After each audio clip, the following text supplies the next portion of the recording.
Stars. This is a Spelljammer actual stream for Advanced Dungeons and Dragons, and our party has had decided to go and find some wrecks it had heard might be lost somewhere, and has found a wreck, and also found possibly why it's wrecked.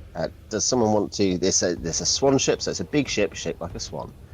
Does someone want to recap last week? If nothing else, for Jamie, he wasn't here. Yeah. So we'd found this wrecked gnomish ship. I'm gonna completely forget the name of the model again because they were both basically the same. It was like the Death Herald. Yeah, it was the Dreadnever class Death Glory. Yeah. Death Glory. Yeah. Yeah, big old gnomish ship. Looked like it had been partially looted already, but we didn't find any I don't think we'd found any bloodstains or any evidence of what really happened. But all the ballistas. All the weapons were missing, and the helmet was being ripped out. We then saw, kind of orbiting a nearby asteroid, this one ship comes into view. We decided, let's go have a look at that as well. It's less cramped. It's not built for gnomes. Yeah, we get inside. There's the first chest we try and touch.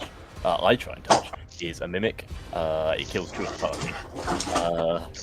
Oh, and he killed one of the party. The other one was killed by a poison needle. Yeah. Sorry, of course. Let's get this right. We shortly afterwards find a Scro hidden in a cupboard or something, and after moments of tension, he's begrudgingly joined us. What happened to begrudgingly allow him to join you after a moment's tension? For the purpose of keeping the game moving, I agreed to he can join us if he beats me in a fight, and because I have 10 AC and I'm a level 1 monk, he beat me in a fight.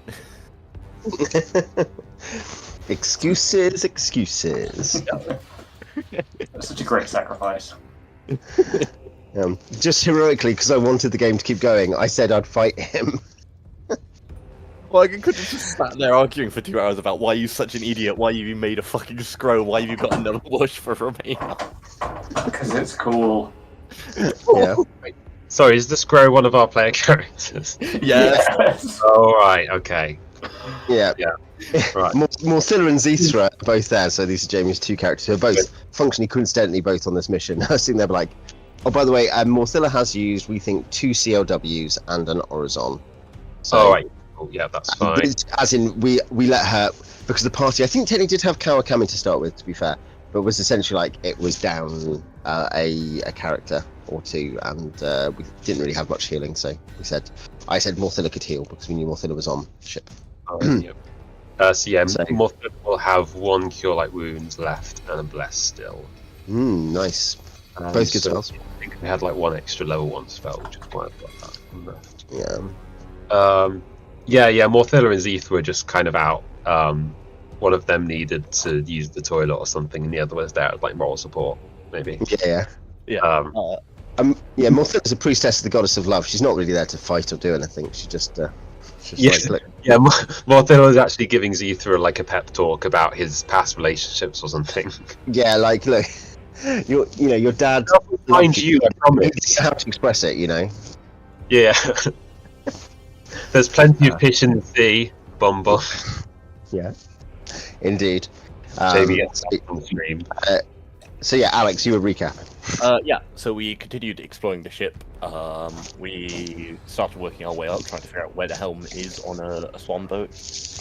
We found a room with a chest in it, and Jones, the thief, went to unlock the chest and didn't check it for traps. But he did unlock it. He did unlock it, and then he died. To poison. And he blamed it on the rum that he forgot to check. Andrew, that is, not Jones. Jones was dead. And Jones had no opinions. Andrew blamed it on his rum that he forgot to check for traps. The one time, it's always the one time you forget. Oh, sorry, it wasn't poisoned. It was acid arrowed, wasn't it? Oh, yes, it was just a thorn. So it's not like he could have done anything about it. I guess he might have noticed it was there. But... I think he had a save to half, possibly. Yeah. So Jones died. We kept working our way up. We found, I think, evidence of another mimic, like scuff marks by the entrance to a room. So we looked in the room, saw like 4 chests in there or something, and just closed the door. I think we like marked it with chalk or something, and we just kept going up and up until we went up this long staircase that was, I think, like the neck of this swan boat, like it is built like a swan, and found the helm. And I think it was it Vil who used the helm? Phil, are you piloting it, Beej? Yes, I'm in the jammer. Yeah, and So Phil, the half elf pilot, or he's a enchanter. And then I was going to say, Alex is playing Kawakami the monk. What is your Scro called again, Simon? Give me a second. I can't remember. Yeah, Scrovius the Scro. And Tom is playing Sam Hambat, the human ranger. And Andrew's not here. Andrew has a dead character. Yeah, we can come Ichabod. up. He's called Yeah. Ichabod. Ichabod, that's it. Yeah. It's like that name's a bit on the nose, isn't it? Oh well. Yeah, and then I guess the last thing that kind of happened in the session, Bill mounted the helm, or I don't know what the proper term is for using helm. Mounted feels appropriate. Took the helm, surely. Yeah, but you kind of wear it, but you're kind of controlling the ship. Like it's a whole thing, isn't it? Mhm. Like a little bit out of body experience. Whilst using the helm, he was able to see throughout the whole ship and discovered a Mind Flayer in a room that we hadn't explored near the back of the ship, seemingly waking up. And I believe that it was a room with like a bunch of skulls with like dead, like the top of their heads cracked open as if someone had, like a pile of empty beer cans. Just if it wasn't clear enough that we're about to die. Yeah. Those who are about to die, we laugh at you. Yes. That's what my character says before laughing at themselves. Yeah. I was going to say, Xeethra's on the ship and fine. Xeethra just needs to know when to cast away. Yeah. I think it's time to leave now, Jackson. Yeah, so just to be clear, this Mind Flayer is not... It's still far on the other side of the ship. Yeah. Yeah, I will. So, Have my I character put an icon in? No. I can probably get a token. Let's do that. What was I going to say? Yes, I think the chatter had been sent back. That's one thing I think it's worth saying. I think the chatter had been sent back with Jones's body, was my impression. Yes. I thought both bodies. You don't need to... Yeah, both bodies are on the ship, yes. Yeah, I think I'd only intended them to follow us whilst we were on the gnome ship because they would like. Yeah. I mean, I think they wanted to be buried in space, actually, guys. So I think we should leave the bodies there. To bring them back to the ship, and Xeethra just starts throwing them overboard. We don't need that. Yeah. Start extracting their brains and throwing them towards the Swan Ship. Yeah. Like, look, we could use them. We could use these people. Yeah, I start painting cauliflowers pink and then throwing them towards the Mind Flayer. There you go. So yeah, there is. You are not actually there. Oh, you are up here. Sorry, you're up at the helm. Yeah. And then down here, there is a Mind Flayer. He's wearing nice robes, nice Mind Flayery robes.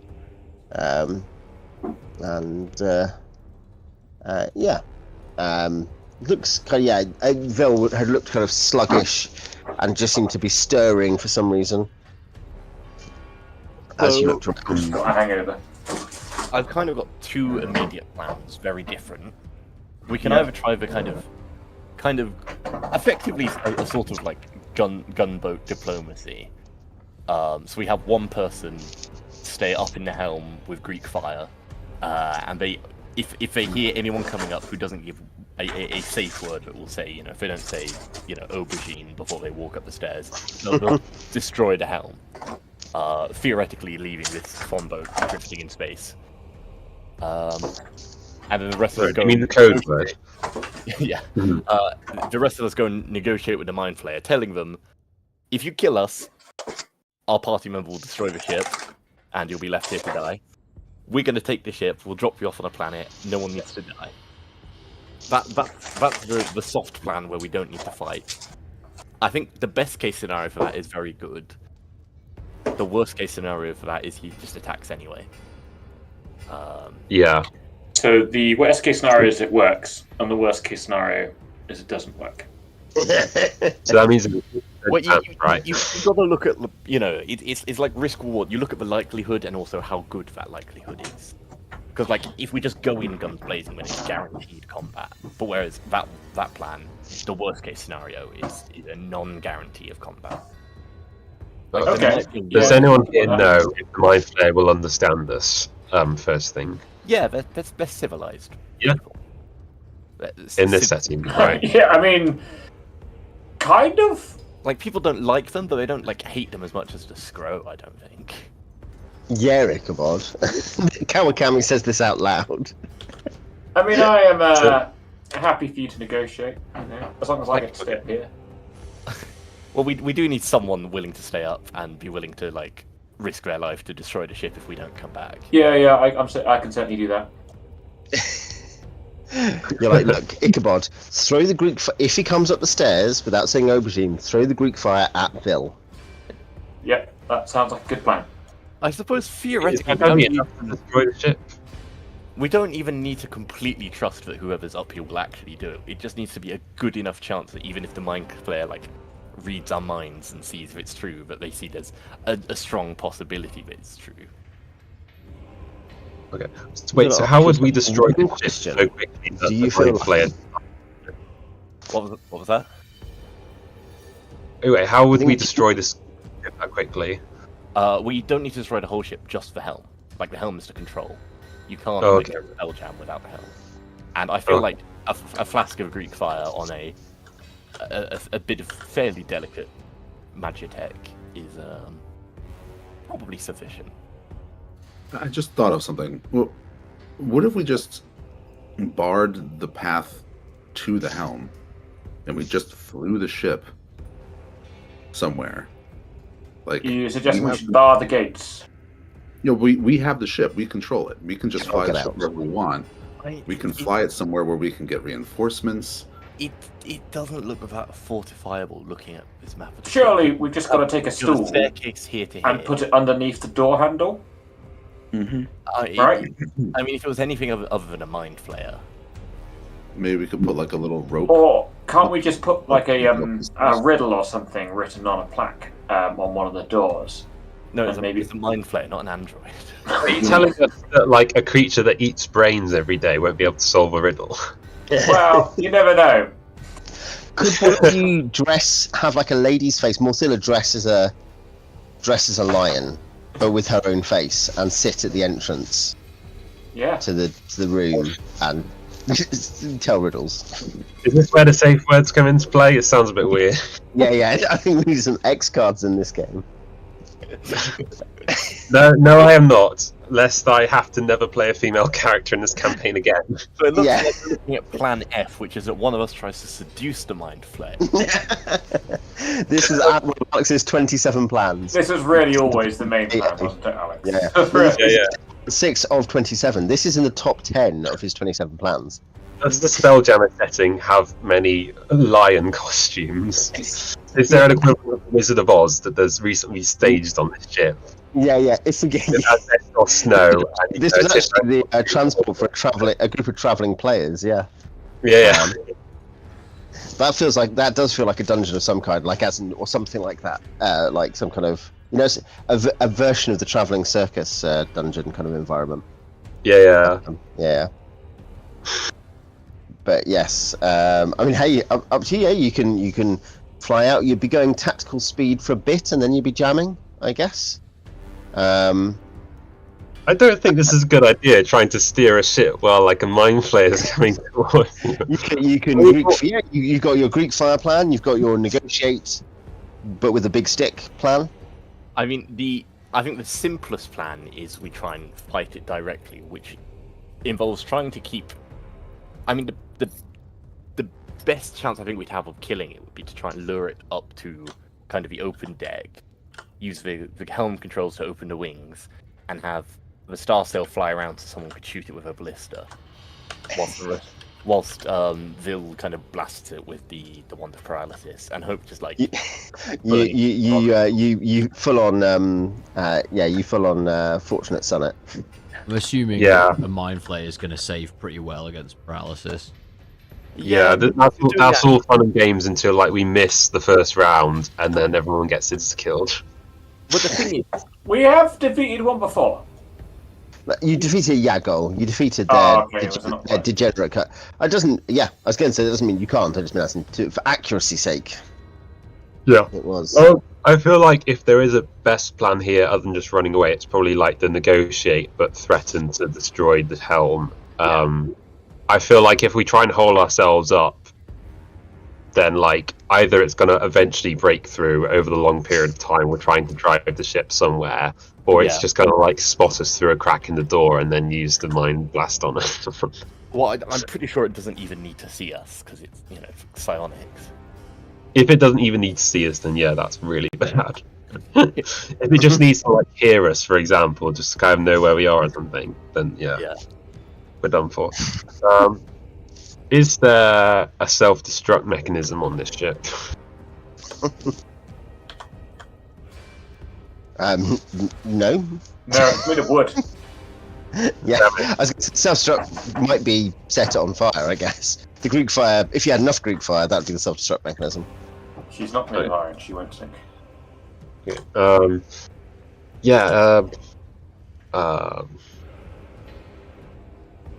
I mean, would it make sense to know if the negotiation goes wrong? Would it make sense to only have like one person there so that only one person dies? But then I don't know. That might make it a lot harder. Well, I don't know what a Mind Flayer is capable of, but I think if we present a strong front, we're confident, we're gonna negotiate with you. If it goes wrong, we're gonna fight you and try and kill you. Because I don't know if a Mind Flayer can just like read our minds. Like that's definitely something I imagine they could do. I don't know the limits of their psionics beyond. Yeah, I mean, obviously, I don't know from memory or anything. But I wouldn't be surprised if it's just like psionic powers. ESP is one of them. Yada yada. Yeah. I mean, I think if we make a plan assuming they'll be able to read our minds, so no trickery. So anything we need to do, we need to be honest and honest about, even if it's not honourable. Yeah, I like how this is the whole thing is like. it's just like with the Greek fire one. Like, Go for it. Sorry, Jamie. With the Greek fire. I just like. So if it were to say, if from the Mind Player's perspective, okay, what if I say no and then they destroy the helm? Then we set the helm alight with the Greek fire, and say our ship's far enough off the Mind Flayer at least can't get there. Yeah. Then, well, I don't know. How much of a guarantee is there the Greek fire would destroy the helm? I think the Greek fire bluff won't work. Wait, it's not a bluff. That's the whole thing. It doesn't need to bluff. If the Mind Flayer kills the whole party, and one person left over to make sure that the Mind Flayer still loses. Yeah, but the Mind Flayer will they'll check the Greek fire. It won't do that much damage. And then Oh no, I think this is to destroy Simon. It's to destroy the helm. It's not to kill the Mind Flayer. yeah, but even like that's what I mean. Like the helm still made. It's got to be pretty delicate, right? Like it's What's it made out of? I mean, ultimately, we don't know. It's like it could be that it's like guarantee it'll be destroyed, or it could be It's that a flat. like No, I don't think you can destroy a ship's helm with a simple incendiary grenade. Like it is thick, heavy wood. It doesn't burn that easily. I mean, it's magic. Like it feels. I was going to say, really, that is of course when you're asking about how easy is it to foul a supply. Fire fouls a supply. Yeah, but also like what if the Mind Flayer attacks us and kills us all in one round, and then we don't have a chance to. Well, then we're all dead, and we're glad we have the backup. Well, I mean, if the Mind Flayer just That would be kind of funny though. If the Mind Flayer just kills us before we can say anything, then we're just screwed either way. There wasn't much you could do about it anyway. Yeah. You know what? Let's do it. Yeah, I think that's a great plan. What, to die? Yeah, I think, and most importantly, right, some people have to control our ship. so that it's not something that the Mind Flayer can get on board. Oh yeah. And you need Xeethra and Morthylla actually have the right NWPs for that, really. So yeah, I think it's a great idea. Yeah. No, in all seriousness, we they're just actually through the door handle. I think that's still a better method than any of these things. I don't think that'll work. I think we tell Jackson to get the hell out of here, and then we go. Like, unless someone has an actual better plan. Shall I give you Xeethra then? Because Xeethra's got a reaction bonus, as in dexterity. If that does apply to initiative, I can't remember. Or if it applies to surprise. Well, you could have Xeethra then, and I'll keep Morthylla on the ship. If that's alright to do. The question is, who's going to be the one to actually talk? Because I can't remember who's. I have pretty low. He's charismatic, yeah. Because I know I'm Yeah, not. Sam has charisma 6, doesn't he? Or something like that. It's fairly. Kawakami has Kawakami. charisma 6. Okay, I think Sam has int 6 possibly. Well, has anyone got better than 12 at least? Ichabod, now's your moment. What's Ichabod's? Not very Charisma. good. Charisma. That's 14. It's okay. See, this is the only reason you managed to join the fight, is because you've got charisma 14 and I've got charisma 6. Shall we have I'm pretty sure it had nothing to do with the charisma. I should say Ichabod. Ichabod is, I think, the most charismatic. I don't know about Vil, to be fair, but I think Ichabod is actually reasonably charismatic. 14 is good, it's not bad. Yeah, he's very suave for a Scro worshipper of. Remain nice. Of Sothoga, yeah. As we said, he's like, it's like how Constable Visit in Ankh-Morpork, everyone thinks it's fine, even though he's constantly promising doom because it's a long way in the future. His should we have charisma reduction is 12. Sorry, his charisma. Your charisma adjustment, Simon, is 2. So yeah. Sorry, Xeethra, you were saying. So I just saying, should we have with the Greek Fire then maybe? Because he's got a dexterity of like 17. That might count to surprise or initiative. I don't know how, but if we have to like suddenly destroy the helm or something. At least to save other people, and then we could have the Scro actually talk to Mind Flayer. I mean, I think if we're threatening the Mind Flayer, maybe we should have somebody presenting that grenade in their hand when we talk to him. No. The Thermal Detonator! The whole thing is, we want to make sure he can't just kill us all and be done with it. Because we want it so that if he kills us all, he still loses. He can't just kill us all and win. We want it to be... There is no win-win attacks. Like we want to strong. The grenade's not going to take the ship out. But there's a chance it will, and we want like I'm destroy the basically hell. assuming that this mind players are known for being intelligent, so I'm going to assume it's rational. Yeah, and it might be much more rational than we are. And be like, yeah, I'll take those odds. Yeah, we're player characters, you know. What's the worst that can happen? But for him, this isn't just a game. This is his life. Kawakami starts saying this, which is really creepy. Why are you saying that, Kawakami? Look, for us, we get reincarnated. That's what I believe. Amatrace reincarnates us as other player characters. We start seeing those green zeros and ones flashing behind them and stuff. Can we monitor its movements? Yeah, Vil has total surveillance. So presumably we don't actually have to do this. We can just keep surveillance on it and see if it actually leaves the room it's in.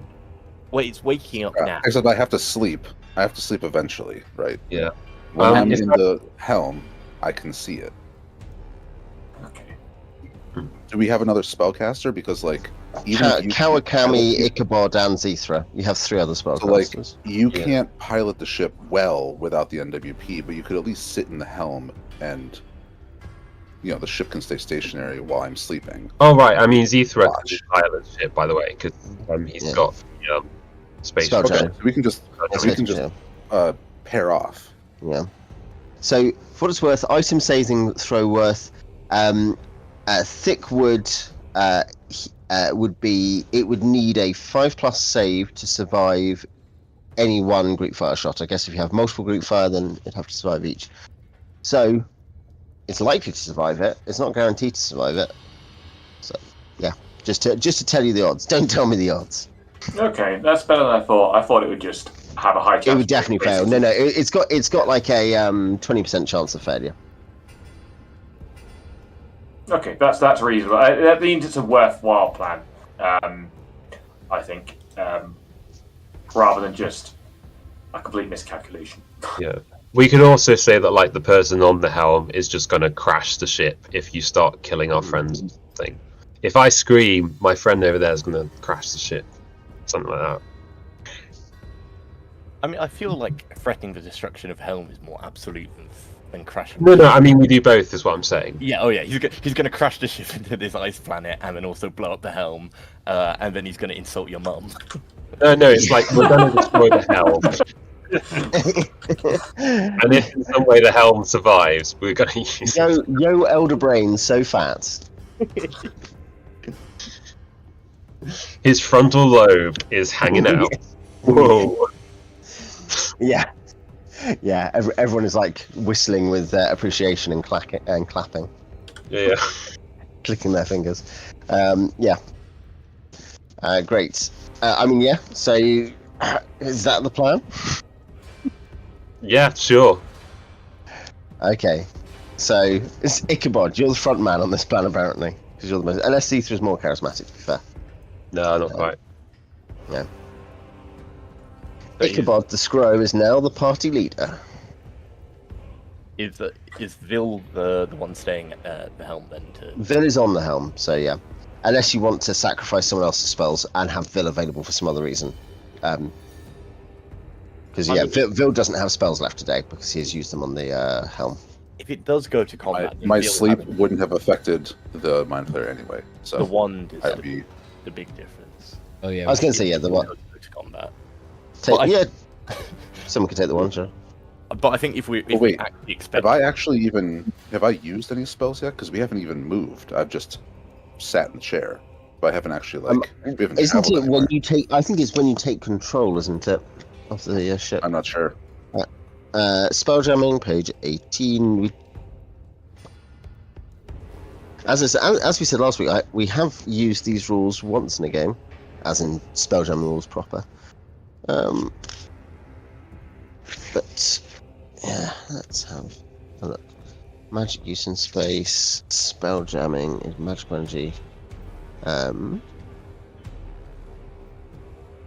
Device. Maybe it's slightly later. I think it's slightly later in the. The books are not amazingly laid out for those interested, and they're not the worst thing in the world, but they're not great.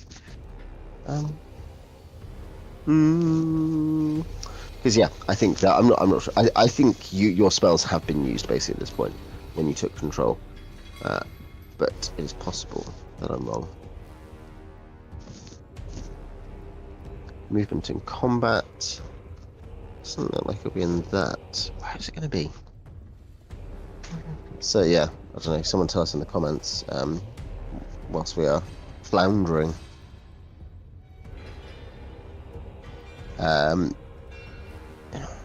That's magical.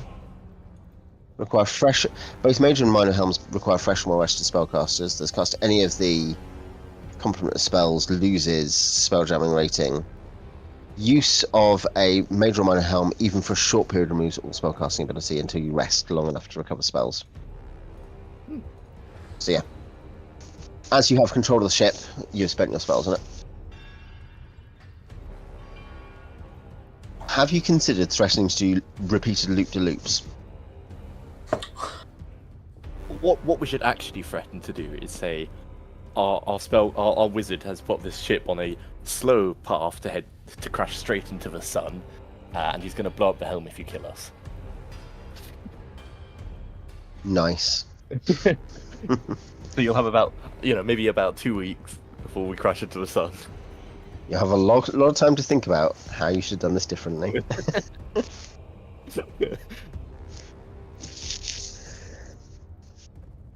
Yep. Okay, so who's going down to do the negotiation? I think we should basically everyone but Vil should go. Yeah, I guess we should make sure we've told Jackson to like launch the Star Sail.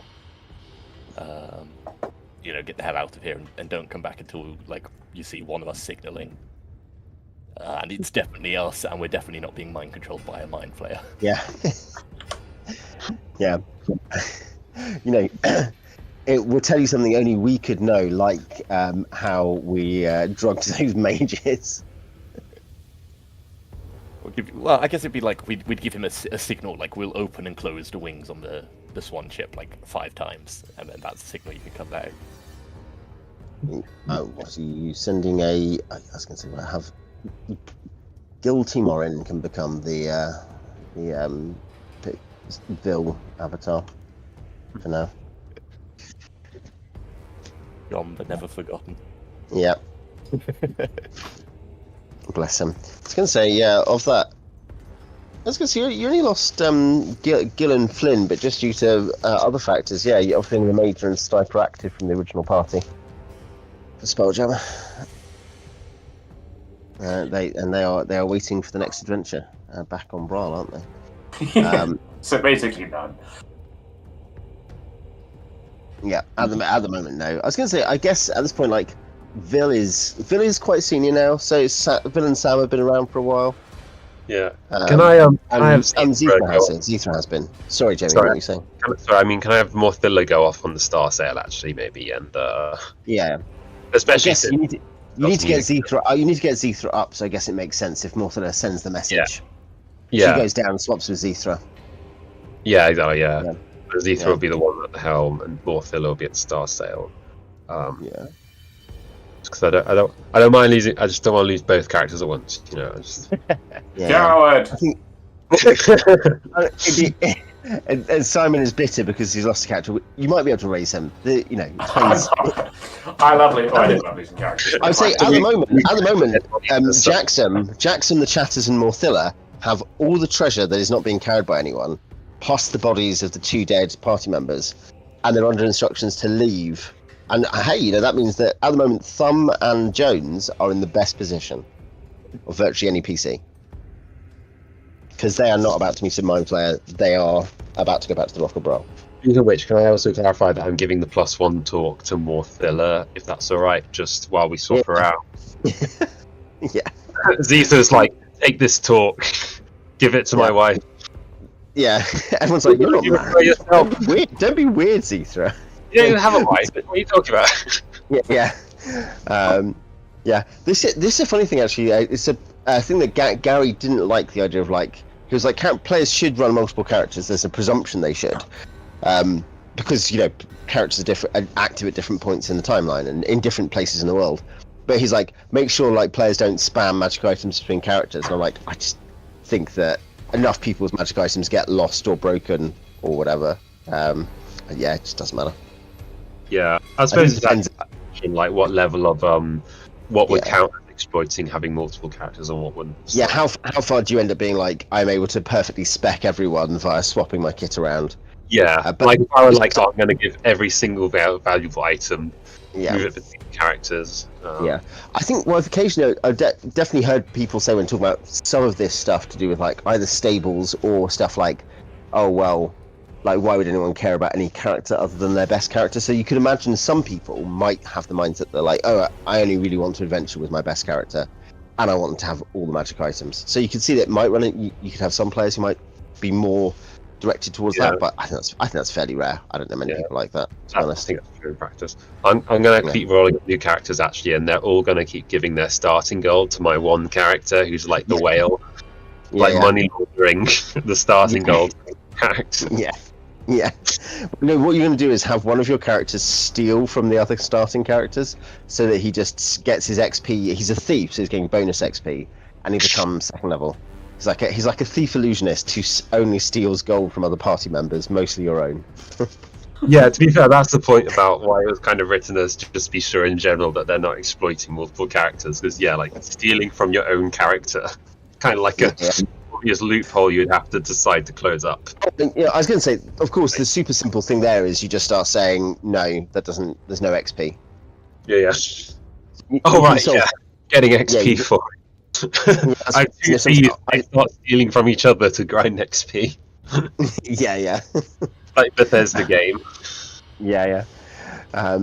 It's like that I leave my character on auto run, like sneaking into a corner for like 4 hours and leave my PC and come back and got like sneak 99. Yeah. Do that in more. I was going to say it's a funny one. I was thinking about this recently actually. That obviously that's the thing that Kingdom Come Deliverance very specifically doesn't pick up from Elder Scrolls. It's not, but like it is something which you're like, the game it reminds me most of for that is Elder Scrolls. Like you're bad at stuff until you practice it. Is something which most RPGs in video game terms scrupulously avoid the idea that you're just like actively bad until you fail loads. But KCD and Elder Scrolls both do a little bit like, you can't do this, just keep trying. Yeah, I think at one point Tim Kask was talking about some of the early role-playing game stuff they did was like people would try things and then the stuff you'd succeed at, it would like you'd be counted as better at it in some way at some point. I need to go and check. I'm fairly sure I might have stuff on my shelf that has mechanics of that. Beej, can you think of any games that do that? I feel like that's something you'd know. Call of Cthulhu kind of does that. Like when you successfully use a skill, you tick it, and then when you like advanced skills, you can The Dungeon only World advanced skills system. you've ticked. Is it Dungeon World, yeah? Yeah, that does that. I'm pretty sure that's a story people were telling about how Blackmoor was run, where like when you tried something, if you did particularly well, he would write that down as like, oh, your character is known for being good at this thing, and they just on the fly come up with a skill for it. Yeah, that's what I mean. Yeah, they might do that one. Yeah. Cool. Okay, so the party can head down if they like, if that's what's happening other than Bill. Let's go. Lead the way. Okay. So yeah, you head down, I guess, 2 levels, because you can just head straight down the stairs and double back. Yep. Yeah, we switched to the existential dread music or whatever it is. I forget. Is this existential dread? No, this is Forge of Fury. Great. I hate that yes. TV show. You briefly had sailing music, and then Vil found a Mind Flayer. So you're approaching the door ahead of you in room 14. We knock. Yeah, we should probably be polite. shouldn't we? We're going to negotiate. Sam was raised to be polite. I feel like I should check before we start. Actually, is there an Horizon that would help here? Kill Mind Flayer. Yeah, it's a really specific mind. Well, no, I'm just meaning like something that like you know, like a point of, you know, like helps you slightly with like a reaction check or something. Like I wouldn't, you know, I'd be slightly. You know, I think there might be. Let's see. It'd be in the house rules. Pain, calm fear, clarity. If anyone's scared of Mind Flayer. Clarity, I can make sure you don't stutter. Oh no, it would only affect myself. Well, you're going to do the talking, so guidance, healing, magic sense, memory, resistance to magic, resistance to poison. No. I like how everyone else thinks that Villa's gonna like nuke the helm to make the ship go down, but he's like, Phil's like, I've already left. I'm on the Star Sailor. Wait, what? One foot out the door. If you all die, probably just Vil is running. He's not. The whole point is, if we all die, you need to blow up the ship to make sure that Mind Flayer doesn't get away with it. No, you don't understand. It's as long as he believes the threat is real, then it's fine. Yeah, no, I'm the only one who knows the threat's not real. Do it. No, Beej only decided this after you left. All the rest of you think the Villa's gonna like nuke the ship. I definitely don't. But anyway. Ichabod's like, this sounds like a 20% chance of working. But to be fair, Ichabod thinks that's a good enough chance. That's what you said. It's a good enough chance of it working. It's a good enough chance of working. Ichabod's hoping that like a frog eats a galaxy. Like. Yeah, I was going to say, Ichabod's like, you know, look, this could be the way that Remanos finally brings things to an end. Yeah, at least locally. He just throws a flask of Greek fire at the universe. No, I mean, I think this is on the note of us mentioning this is a dirty earlier a Dirty Harry thing, isn't it? This is a do you feel lucky? Like, yeah, sure. There's only a 20% chance of it happening. But... Yeah, I mean, Vil, I should say, Vil, are you doing the other part of the plan, which is to orient the Swan Ship to fly into the sun in like 2 weeks' time? Because that You may as well at least do that. Yeah. So yeah, hey, it adds the convincing shudder of the ship coming underway, doesn't it? Yeah. I guess Jackson, by the way, will just kind of... You're not going high speed, I guess, I'm not attempting to, but Jackson will just start to float alongside at a distance. I guess Morthylla can be on the ballistic, can't she? Non-proficient, but nonetheless. Yeah. Next to Thumb's corpse, she's asking Thumb's corpse for advice. Yeah, are clerics allowed to wield ballistas? Actually, surely that's not a true weapon. Yeah, they're piercing weapons, aren't they? Yeah. No, yeah, you can't. Yeah. You're right. Morthylla says, sorry, no, it is Lent. I cannot man ballista. No, what you could do is you could change the ballista heads. You could put like kind of comedy boxing gloves on the end of them. Yeah, it's like Morthylla can use like those rubber bullets that the police use, but she can't use a real gun. Yeah. Like a ballista that fires pool noodles. Yeah. Honestly, you can only use like 1700s muskets because they use musket balls instead of like pointed bullets. Yeah, they're bludgeoning weapons going at high speed. Yeah, exactly. It's like scientific question for today. At what speed does a ball become a piercing weapon? Yeah. No, I think. Are you not allowed spears or just edged weapons? Sorry? I was going to say, that's the point. No, maybe it's not piercing, maybe it's you're not allowed slashing weapons. I thought it was. I thought the idea was piercing and slashing would both be. Yeah. I mean, I don't know how it's worded in second edition. I'm somewhat joking. I mean, like, a siege weapon is kind of different anyway, but I feel like on principle, it would feel like, I don't know. I quite like the idea that Morthylla's like, I can use a catapult, but not a ballista. I feel like is a reference to the Bishop of Bayou, who like swore to never spill blood, and so It's Odo, yeah. Odo, yeah. Bishop Odo. Not the guy from Deep Space Nine. No, much more boss-like. yeah, Yeah. swore to yeah, never spill it's blood, like the whole thing of like skulls with a Yeah. club. men of the cloth cannot wield weapons, so we have battle nuns instead. Yeah. And like, Yeah. I can't wield weapons, but weapons allowed. What is the basic? I'm just looking for what it says. Like siege weapons are not really on the list of weapons that they're considering, but it depends on the DM and players, I guess, whether like it's in the spirit of that. So love recommendations for love: bow and arrows, man catcher, net. The man catcher feels a bit on the nose. Sorry, what? As that's just a recommendation for, under weapons allowed for mythoi. That's for priests of specific mythoi, so you don't actually have to use that. I was just saying that's the recommendations. I need to check. We did do this before. Yeah, guys. Okay, the actual basic cleric kit, which you are, any type of weapon, any type of armor, and use any shield. You're used to use only blunt bludgeoning items, so you can't use piercing or. Piercing or. I think they wouldn't have thought about siege weapons in the first place. I'm just. I think it is piercing, though, isn't it? I think. Yeah, I think we just count it as though it's like a piercing weapon, like shooting a bow, because I think that's thematic, you know. What we're actually doing is we're saying that the chatter have been set up to be a loader and a gunner on this thing, and Jackson's like, I don't know if they understand. They're having a lot of fun. Like they're doing like a whole like Chokra Brothers, you know. Me to you, yeah. Yeah, carrying. Please Google YouTube the Chuckle Brothers. Yeah, my character does like all of the loading and aiming, just gets the chatter to like actually press the release. Yeah. She's like, I can't fire this, but I can load it and aim it. Yeah.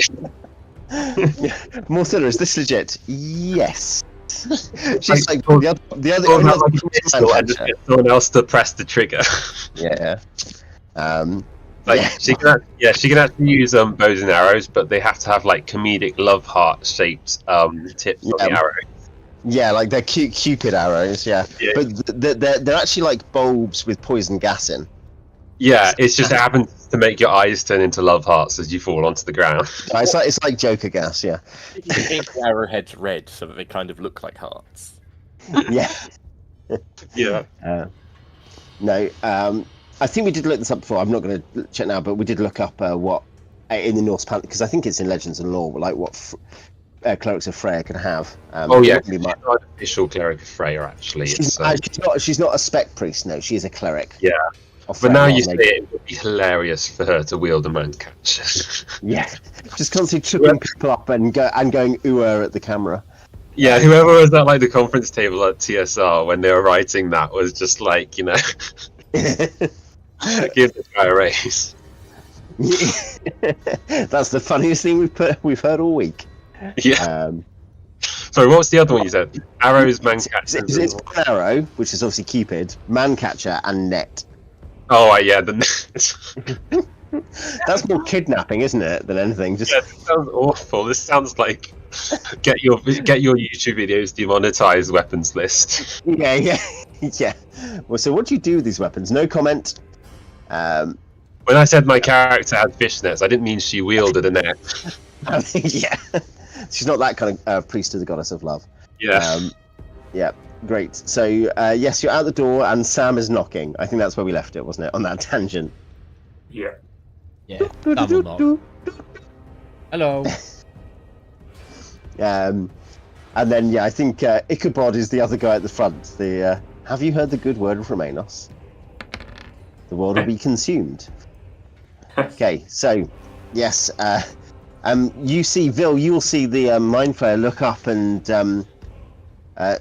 kind of seem to pause for a moment, and then stagger forward, and opens the door with a raised hand, and looks.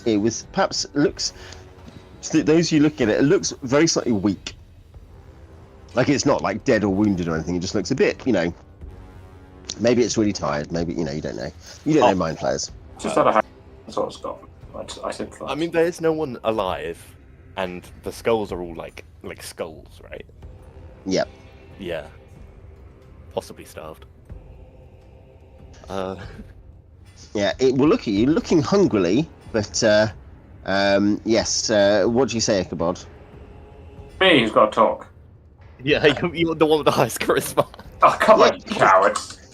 Yeah, this is what he says. He says in a really charming way, "Come on, you cowards, negotiate with the Mind Flayer." Or is that an offensive term? I don't know if I want to negotiate it with it. Oh, you can't say that now. I didn't realise it was the plan that I was going to. We told you. What do you think we were asking who's got the highest charisma for? I don't Who's the know. next highest charisma here? I am a Scro. Okay, I'll say to it, good afternoon.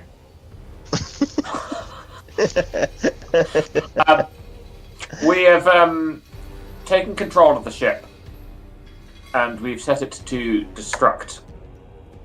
Or one of our party is going to destroy the ship should we not return. We noticed that you are on the ship, and we'd like to drop you off somewhere. How do you feel about being left on the nearest planet? Or rock? Yeah, or rock. The alternative is certain death. Yep. Have I told you about Romanos? Yeah. Wait. Either certain death now or certain death in maybe many millions of years. It's up to you. Yeah. Let him surrender first, then you can preach. Can you Yeah. market this nearby planet a little bit better to him? I mean, he's not stupid. He's a mind flayer. He eats people's brains. He's going to know what we're suggesting here. Yeah. So I'm not going to try and bluff him. I'm just going to smile in that Scro-ish way. Yeah, he will look very, very intently at your head, Ichabod. Really, darling. Yeah. Do I feel a tingling sensation? Are my brain senses tingling? Yeah, your brain sense is tingling. I don't know. I don't think so. I think he he'll probably after a moment he'll ask in a rasping voice, very specifically at you. He will ask, "Are you telling the truth?" You can have a magic saving throw with wisdom adjustment. Cool. What is my wisdom adjustment? My wisdom is 15. Yeah, you're quite wise. I mean, I am a Scro. so you can also you can voluntarily fail. You don't know I what this is. rolled a 14, so I have passed. Yeah. Oh, okay. Joey, what's my wisdom? So, what save was it? Sorry. Save was spells. Spells, yeah. Yeah, save it's 15. Yes, I'm fine. Yeah, you said you needed a 15, I think, didn't you? Yeah. So with your wisdom, yes. So, he looks slightly frustrated, and I think,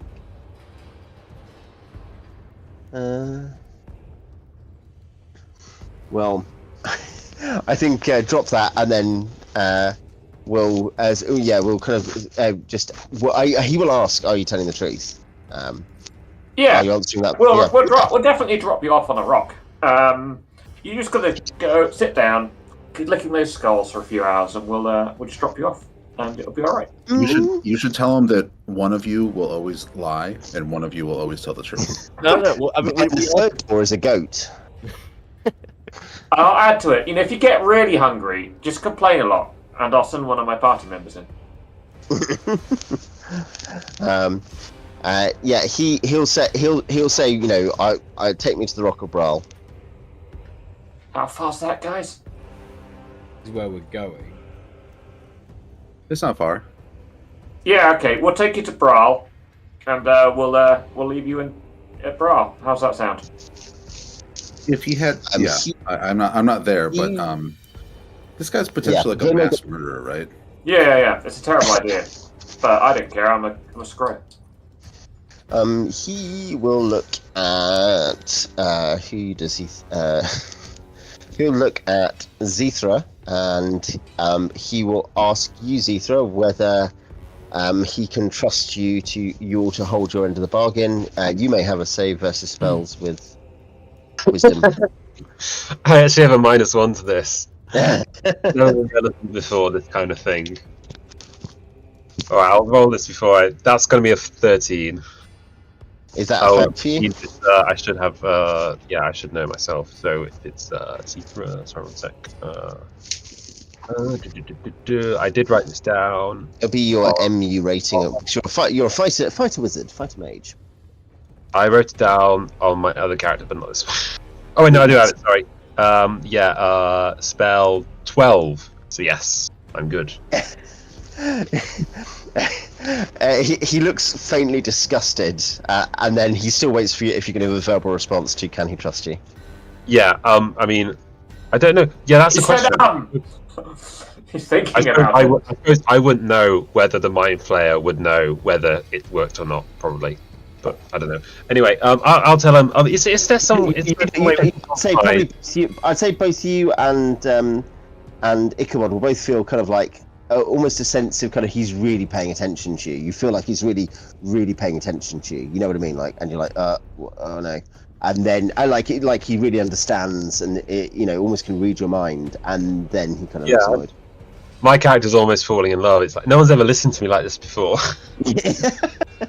Stay down here. Oh my god. Company. Yeah. I say, is there not some way we can come to a compromise? The inside of your brain and the outside. Yeah. Is that I suppose you don't want to be, dropped on whatever planet just happens to be nearby. We don't really want to, obviously, it's not completely ideal for us to have to drop you off on the Rock of Brawl. But is there, I mean, do Mind Flayers pass? I asked my companions, do Mind Flayers pass by the Rock of Brawl sometimes? Is there kind of a truce between the races here, or is it more kind of like invasion and sort of situation? I mean, it could be you, our illithid friend. We wouldn't want you to be harmed by the Brawlians on the rock. I mean, we really Of course, we wouldn't want the Brawlians to be harmed either, I must admit. I'm sure the Brilliants won't hold it against us if we deliver a Mind Flayer to Like, their well, world. I'm pretty sure Mind Flayers are allowed anywhere, but they just have to follow the same rules as everyone else. Like, you can't just kill them and eat people. They can't. To quote Flanders and Swan, we don't eat people. Eating people is wrong. It's your culture. Doesn't make it okay, Mr. Illithis. Yeah. He's the same you have I as the rest of us. Can we, be honest, I would say we should drop you off on a Mind Flayer world, but that might be There isn't one. dangerous.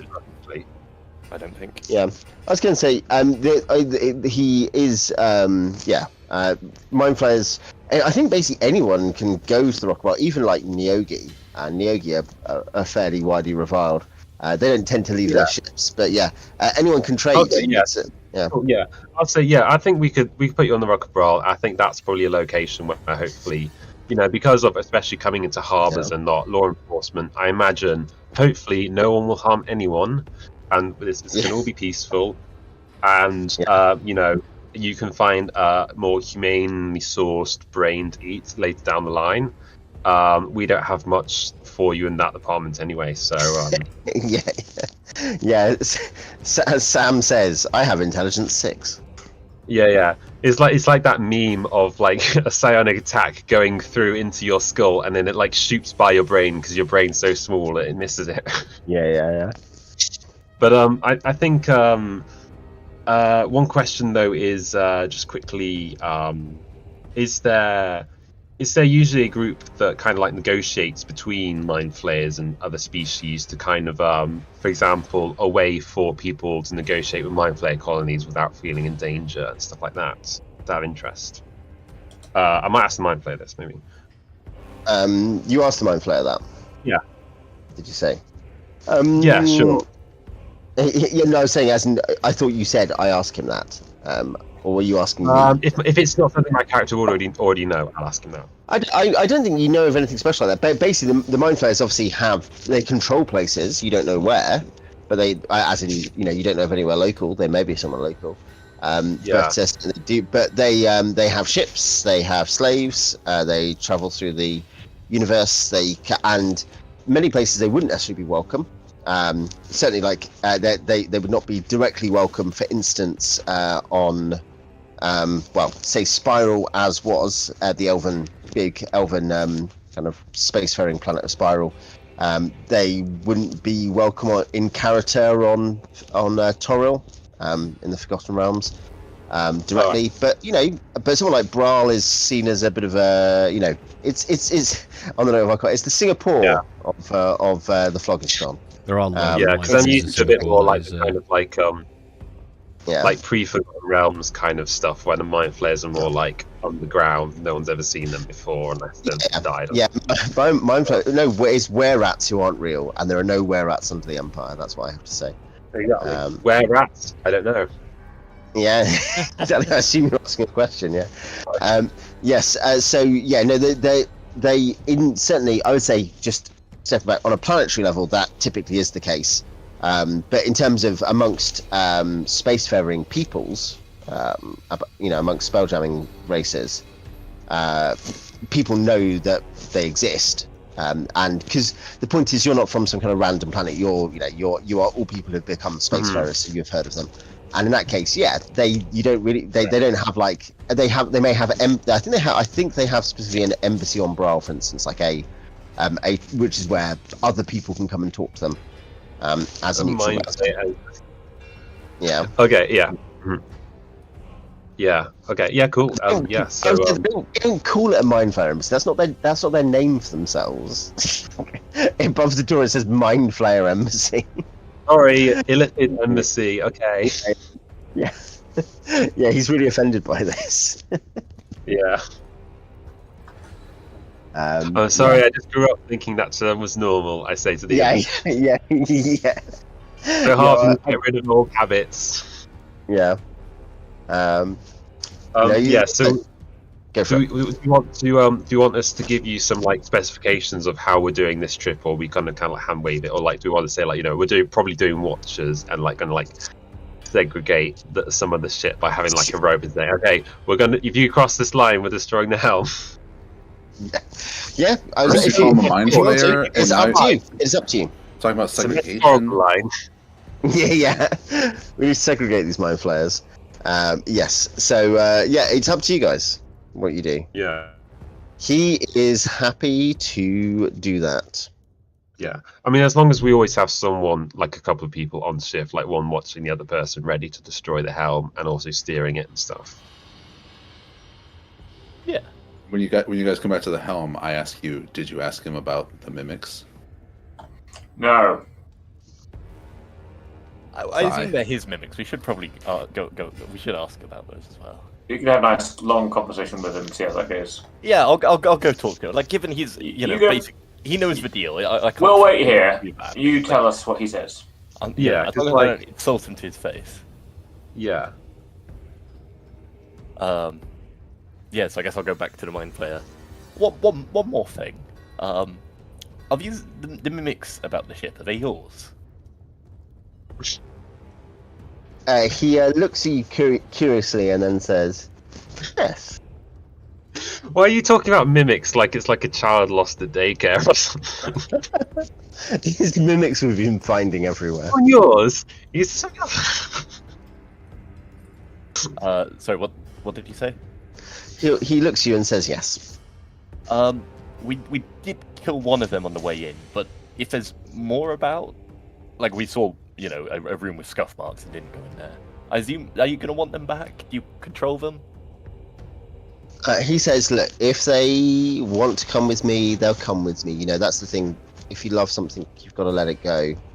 He looks hungrily at your brain. Yeah. Yeah. I mean, I'm more of the opinion that if you love something, you should not make any silly mistakes, so you don't get, starve in the cold darkness of space, far from the beauty of the sun. Isn't the whole plan that you're gonna fly into the sun? Yeah. Are mimics more like dogs or more like cats then? If they have owners, I mean, I guess Mind Flayer is probably more easy for them. I suppose that is a follow-up question. Like, do they do their own thing, or is it more like you got to take your mimic out for like a walk to mimic a new object each day, otherwise it gets restless and starts eating people? Yeah, no, he's like mimics are pretty independent pets. They're good for the absentee master. Yeah. I had a mimic recently out on a walk, and it came up and put its leg up over a lamppost, and then it turned into a lamppost. Yeah. There are 2 lampposts there, and also urine on the floor.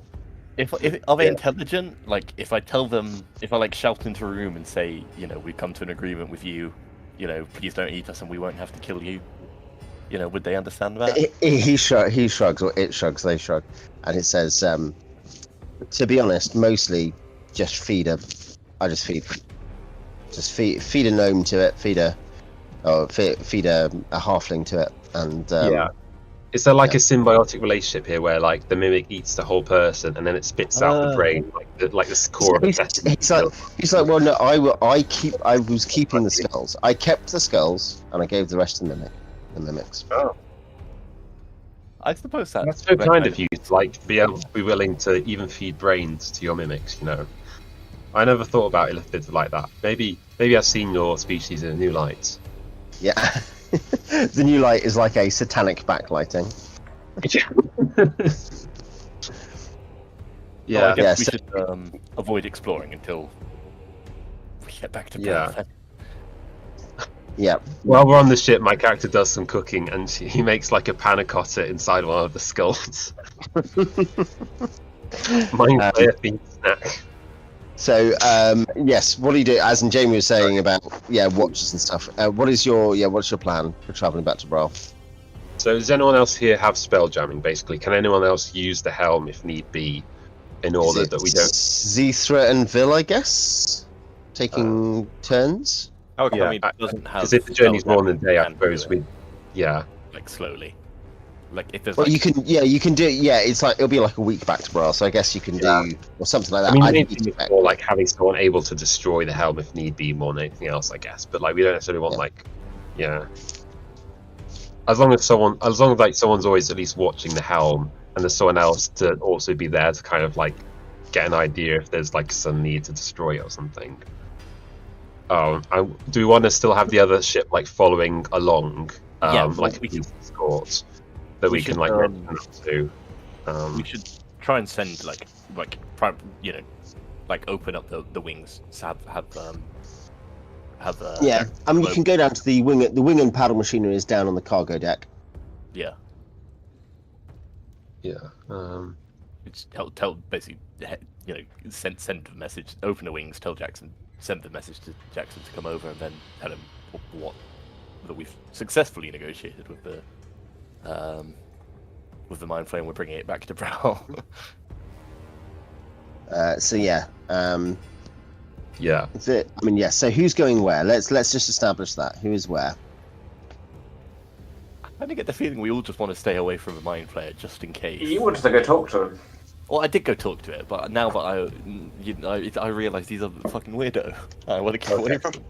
Of course, So- Mind Flayer heats people's brains. We need to take it on turns, right, for shifts, right? So one shift would be Xeethra manning the helm and someone else watching alongside, right?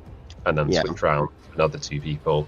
I was going to say, Right. so you need 4 people up at the top then in the helm, don't you?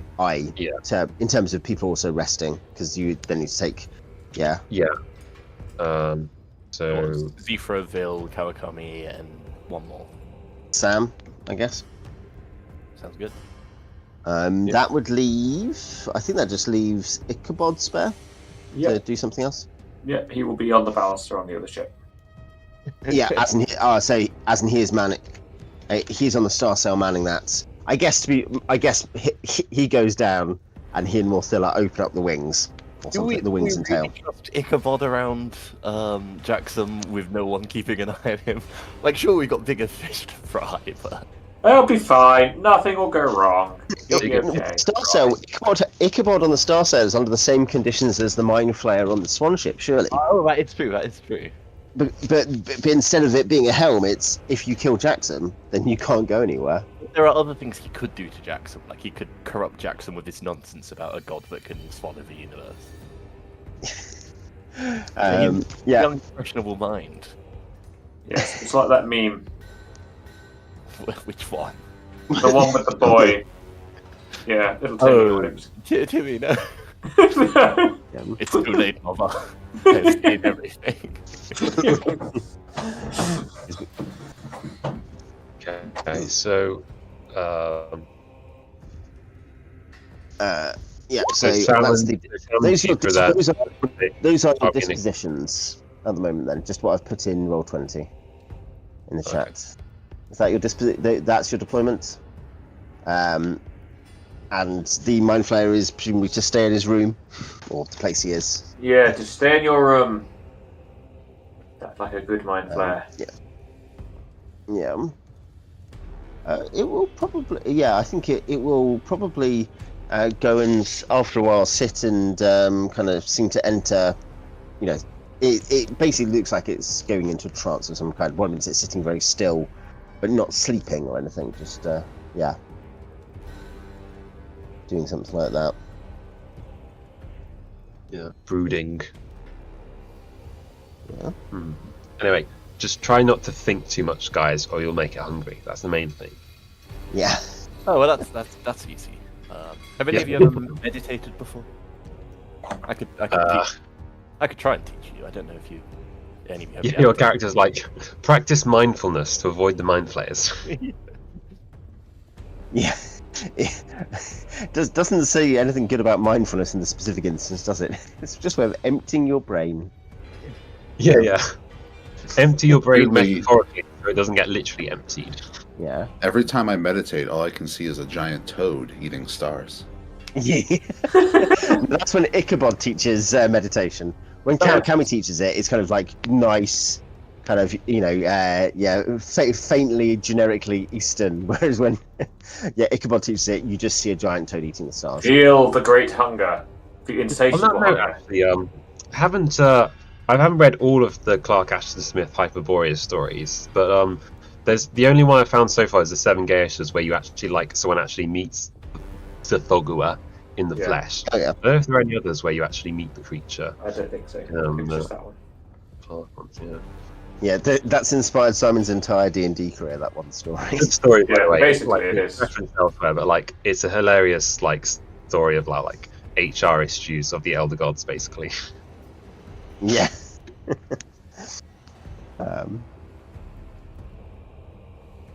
Yeah. Great. I do feel like there's some Lovecraft story. I'm trying to remember what, but like one where there's obviously somewhere in which like all these weird elder gods are somewhat antagonistic to each other. It might be actually. It might be the Dream Quest. There might even be something like that where you're like, oh, okay. I mean, isn't there Yeah. something between? I can't think of what that example would be in Dream Quest.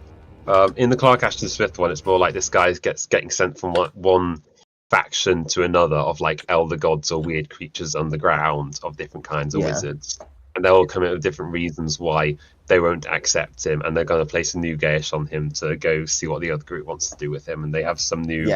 It's one of these stories where like people don't mention it, but like Clark Ashton Smith, he writes all these stories with like really atmospheric text about weird creatures, but like a lot of them are really funny.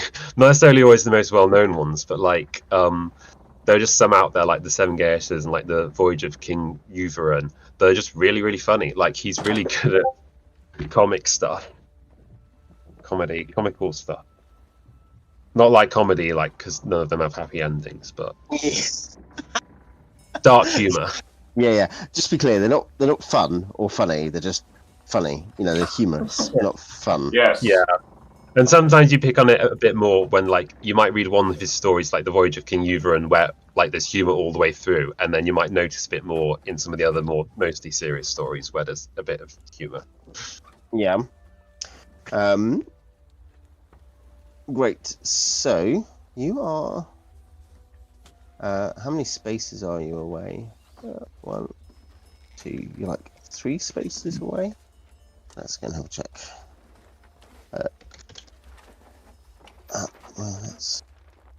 So yes, you're 3 spaces away. Just go and check how long it's going to take you to travel.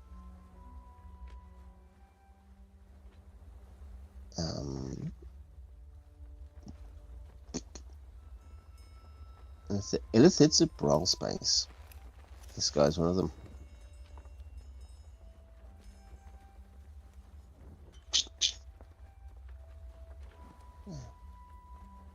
Yep, so does that mean it'll be 3 days? I think something like that.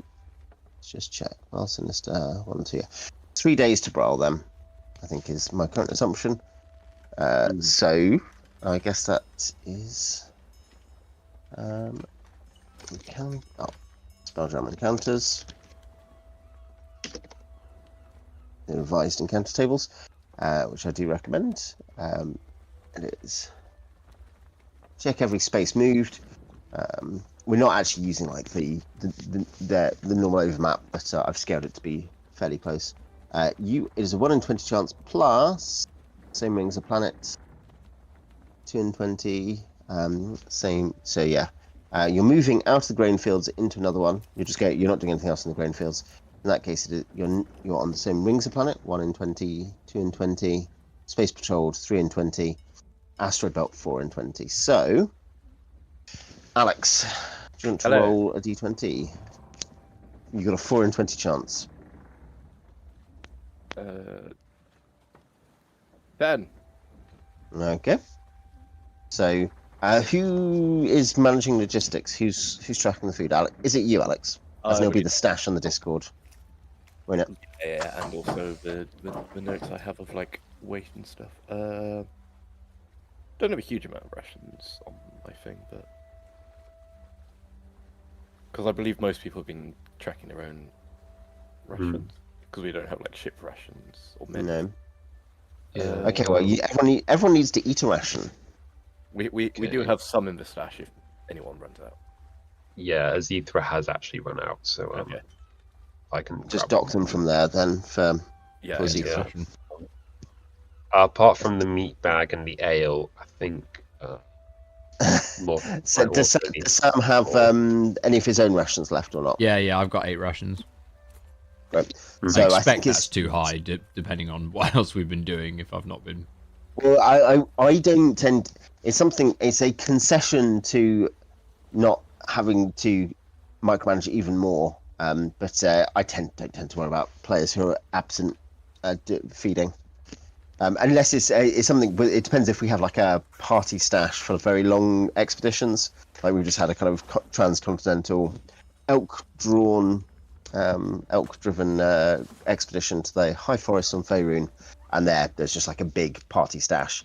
But if it's like what we were doing you in go Dark out to the Souls, dungeon 3 days away, if it's like 3 days away to the dungeon, you just kind of think at that point you're then having to talk to the player and say, by the way, could you please alter your sheet? You've not been here, but yeah.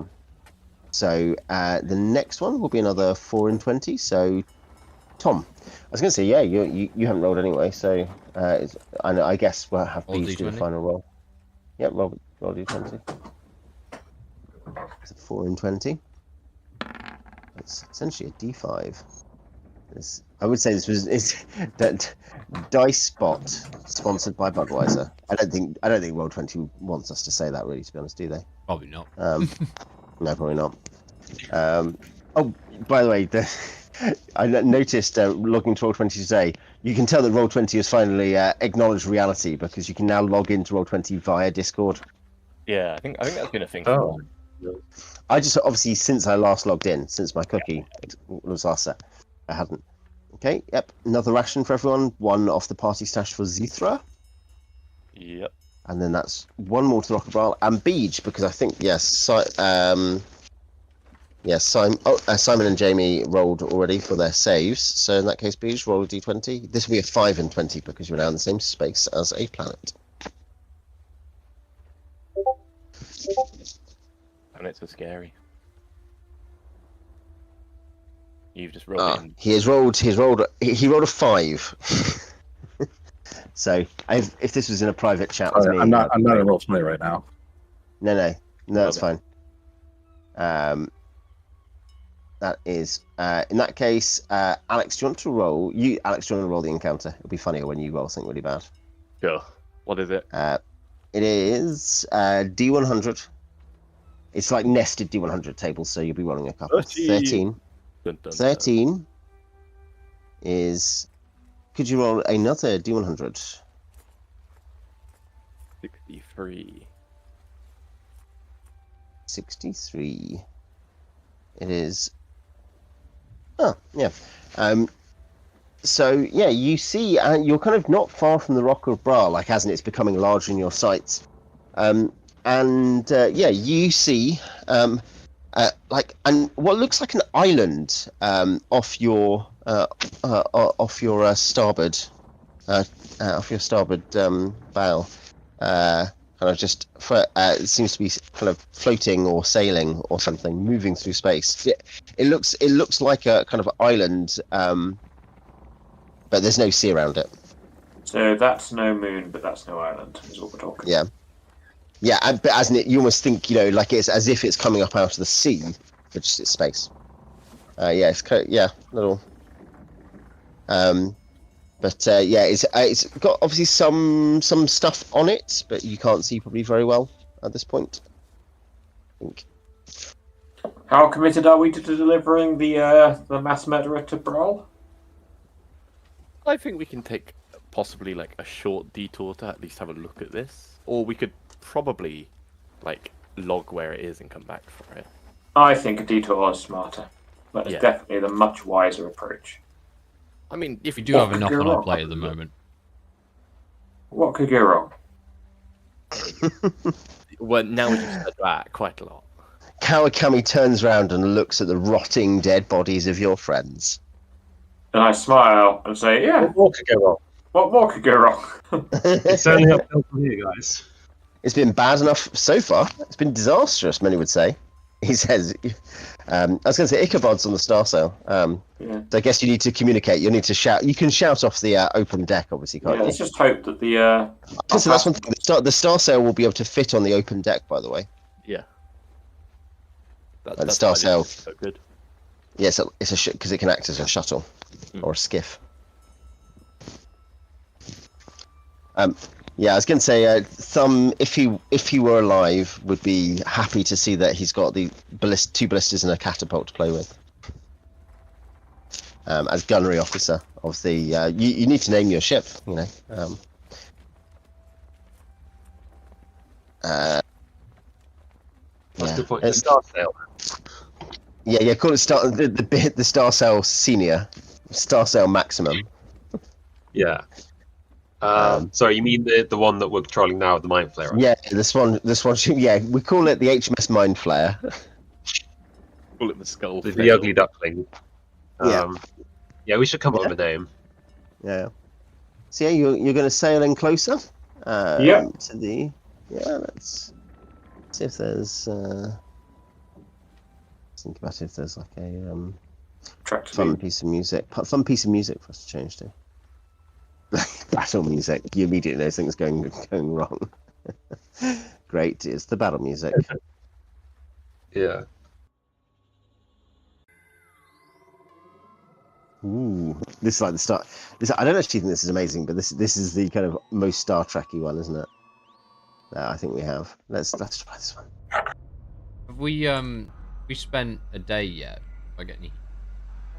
Oh, yes, you have. Yeah, you've done one full day of healing, and this would be the second, which hasn't finished yet. So you've got D3. You've got D3 and people's healing spells. Yeah, that first day I could have given you a cure light wounds. Yeah. So, If Morthylla gets time to memorize some more, then she'd have 3 cure light wounds Please total. let me cast some spells. I want She's- some XP. Yeah, Somebody because might she's give not. you one She's of the not. cure light She's not wounds. jamming. Yeah. You only get one. So yes, Alex, do you want to is Kawakami on day one of this doing Yeah, using his CLW? given I had it left. It's been so long since I played Ep36. D8 plus 1? It's D8. Just D8. It's Straight. yeah. Yeah, I always get. The better cures get better. Yeah. 4? So Nice. Back to Because cure critical, for instance, is 3d8 plus 3. yeah, I think is serious 2d8 plus 1. Maybe I don't know. something like that. Cure Yeah, serious. in AD&D where it's like it either gets you to max minus D4 or like you lose all your hit points apart from a D4 or something. Yeah. Some ultra powerful spell like that, I remember vaguely. A heal. CSW is 2d8 plus 1. I actually, by the way, I did. So as some of these players know, I did actually recently kill someone with a cause light wounds of all things. No, it was cause serious, wasn't it? It was cause serious, not cause light.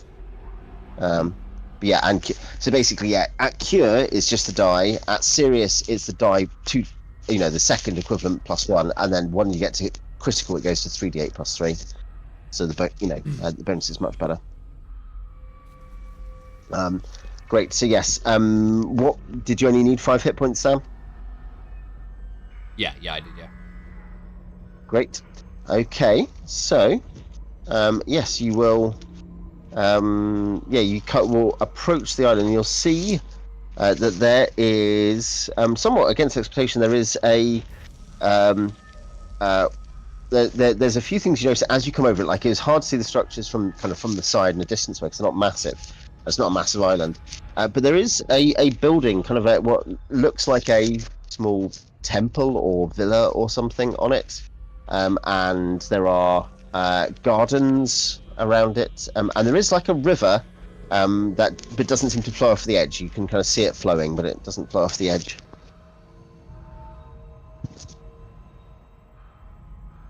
Nice. This feels very Warhammer. I was playing Warhammer earlier on today. Alright, nice. What, as in Warhammer 40k or? The old world fantasy battle. Oh, nice. Yeah, old world, yeah. Nice. I actually did finish a game of Age of Sigmar That's today fine. with my son. Oh, nice. 'Cause Yeah. we started yesterday and we finished it today. Yeah. I lost 2 games against the Troll Horde with my dwarves. Yeah. And then you broke If all your they've got friends' from like rules. Yes, that's what I should have done. Yeah, take the smashes ones. Sorry, what's that, Jamie? I was saying if they got rules for the Wood Elves, I'll try and repaint my Wood Elf army one Yeah, day. you do. Yeah. Yeah, you should. Yes. No, great. So yes, you're approaching this. Let's see if there's. Maybe we can. No. Let's do that. Yes, let's find another one. Yeah. So what are you thinking? What are you gonna do? Land and investigate is what I think we should do. What could go wrong? Seems good to me. I mean, maybe we land, and whilst we're not paying attention, the mimics get off the ship and kill whoever's here once we leave. That's not a problem, is it? Then they live here. Yeah. I mean, it's not a problem for us, but it's not. It's something. It is a problem. It's like a moral problem. It's something that could go wrong. Yeah, but it doesn't affect us. I think that's fine.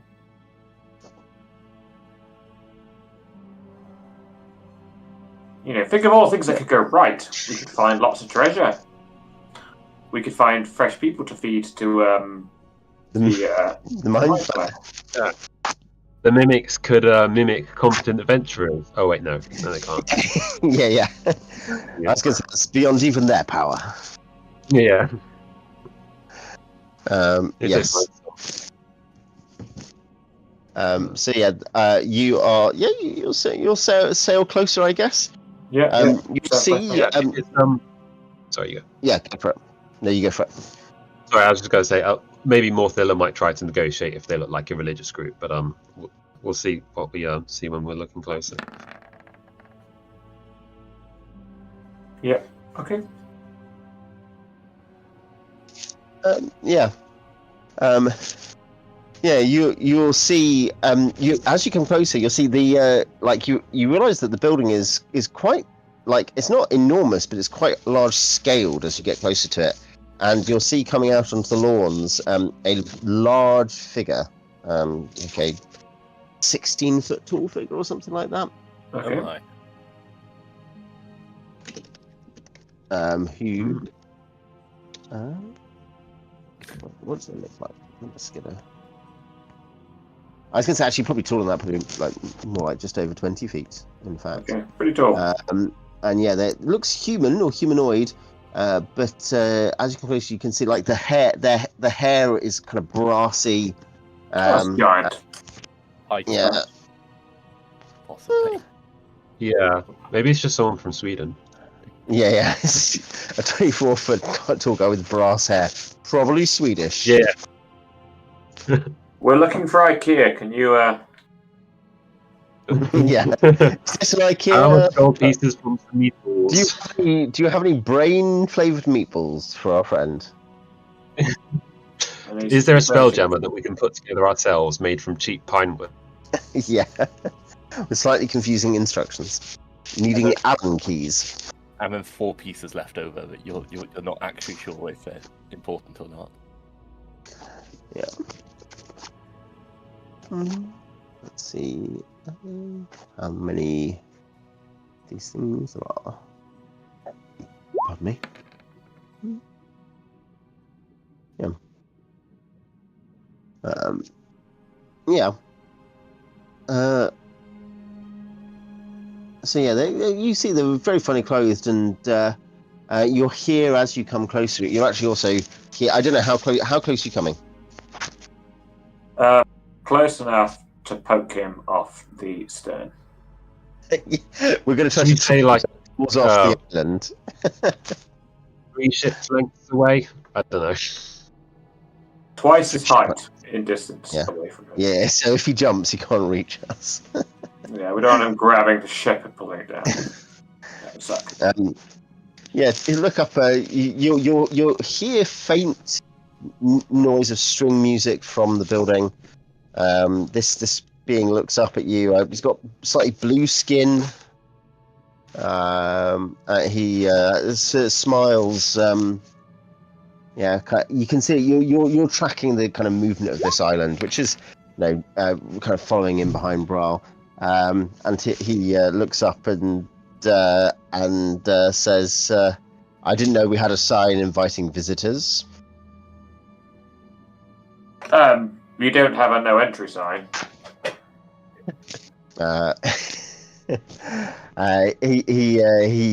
He says, I like to think that a giant walking around an island is a bit of a no entry sign.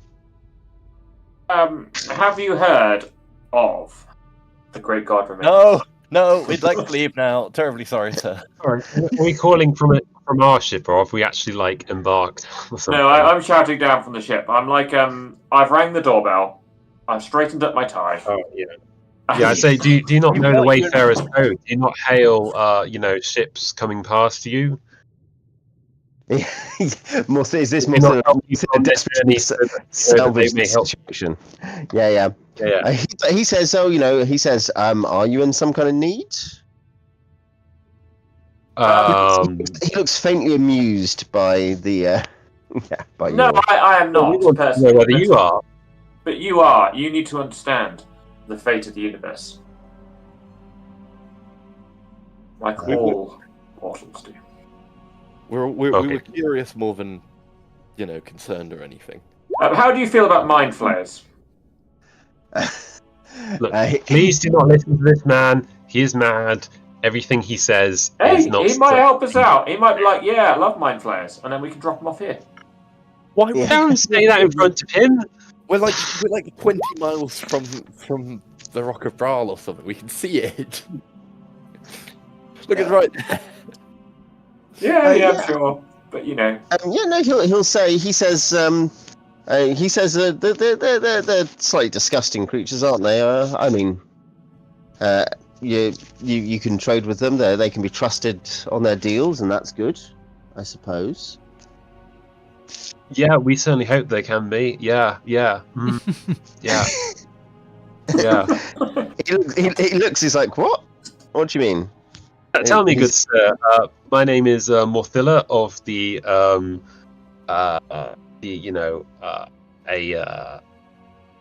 a warrior woman of the cult of Freya. Tell me about yourself. Where do you hail from? He says, the priests of Freya use man catchers. It's very on the nose. Usually it's around the neck or lower down, but sure. Yeah, around the ankles. Yeah. Sorry. We've been in an effort to make our impressions a little bit more PC. We've switched to love heart shaped arrow tips. Yeah. No, he says, no, this is my island. This is where my family dwell, and some of our servants. He slaps his thighs, and from some shrubbery, some kind of large, dense plant life, you see a sort of, I guess it looks a bit like a dragon, arises. But it doesn't look fully draconic. It's got like a scorpion tail and a smaller head and stuff. Flies up and round over to next to him. It's kind of about his size. I see. Yeah. Morthylla says, "This is Rex."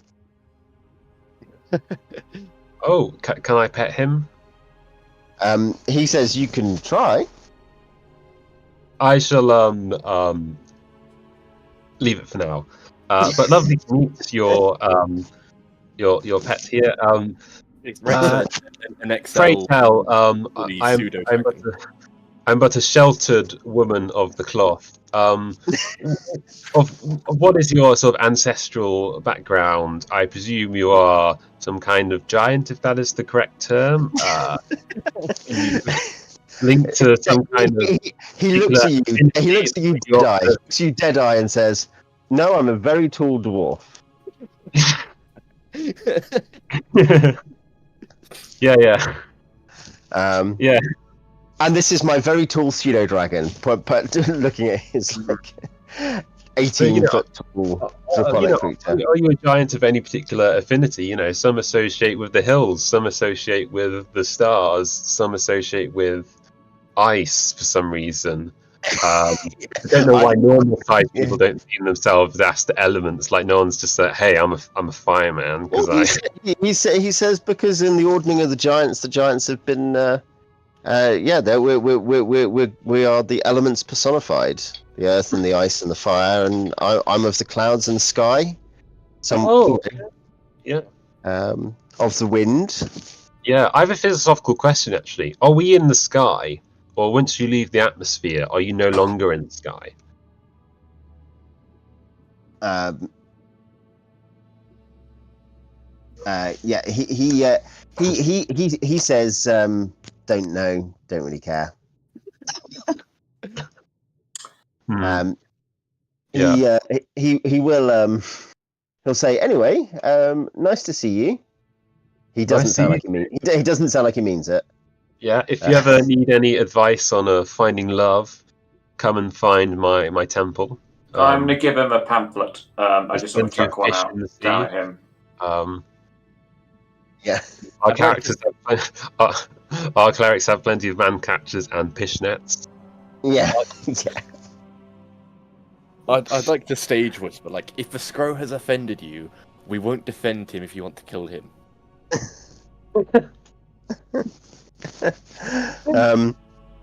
Yeah, he says, do you need Rex to see you out? No, we know And Pat's the... Yeah. If I can, if you're... would you be willing to tell us about your travels if I were to give you a half gallon of ale? I know it's about probably only the equivalent of a pint for us, but we can share some tales of the stars. He's asking us to leave. They always say I have my head in the clouds, so Why don't we could leave and we are Morthylla can literally stay. imposing on a man with a dragon for a pet. It's an offer. I'm offering him. If he doesn't want the gallon of ale, that's perfectly fine. I'm just saying, if he wants to have a drink and share some stories, rumors, You are literally imposing. Most people say, I don't want to impose. You are literally imposing. I'm not imposing. Morthylla is trying to sit on the sofa. You're like, okay, we'll leave. Don't attack us. And Morthylla sat down and was like, could you tell us any rumors in exchange for a certain amount of ale? Morthylla's like, look, I absolutely, I'm completely happy if he says no, and just, trying to show some confidence. She's like, look, I've come a long way. I used to have a stammer. Yeah, yeah. My therapist says this kind of thing would help. Be friendly to strangers. Yeah.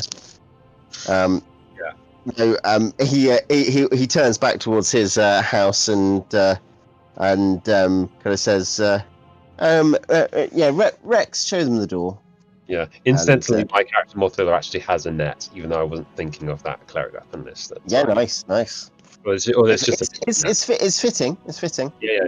Anyway, we will of course leave if he doesn't. I was going to say the draconic creature will start flapping up within the atmospheric envelope of the island as you are leaving. It won't follow you beyond the envelope. Yeah. It's got like a growl that's like a crocodile growl, that kind of weird honky growl. Fortunately for me, I'm not familiar with the sounds of crocodiles growling from near you, but I'll take your word for it. I'm actually most kind of like a familiar growl with combined with a hiss. Yeah. I'm more familiar with the sound of like baby crocodiles. Because there's one kind of, I don't know if it's like a baby crocodile or baby caiman or something, but it just makes a noise like a laser. Just like a high pitched like pew. Yeah. And this American guy, relevant to the story, who was describing. I remember a guy and you being shocked by him hearing the story that this guy was saying, "Oh yeah, like when I was a kid, we just would carry a gun because he lives in Florida. It's like we'd carry like sidearms out when we would play outside in the forest. Like when talking about gun stuff." And and this guy, my friend, was like really shocked. He's like, "Well, no, there was like alligators out there." Yeah. It's like, of course I was going to carry a gun. Those things are scary. I mean, yeah, they're genuinely terrifying. Yeah. So, yes. So you leave the crocodile behind. And potentially Morthylla, depending on how she behaves. And then I guess, you're going to come to the arrival of the Rock of Braal, aren't you? We did it. Yeah.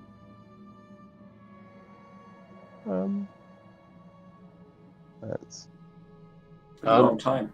Should we ask the Mind Flayer about how we should, negotiate the situation? Is it just as simple as like, Are we fine to just let the Mind Flayer get off? Do we want to help him, like, No. We disguise himself or something? No. We tell He's him. notified the town guard. He asked to be brought here. We don't need to do anything else. Yeah, the rest of it's his problem. Don't complicate this.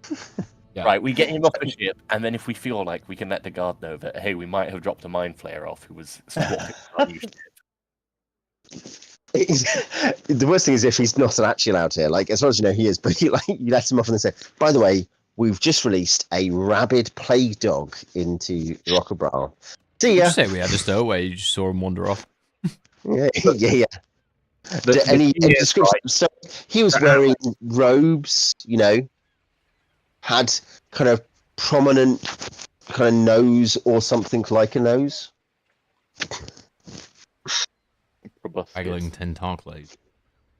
Yeah. Like it's as if someone had several. Maybe he had several noses. I don't know.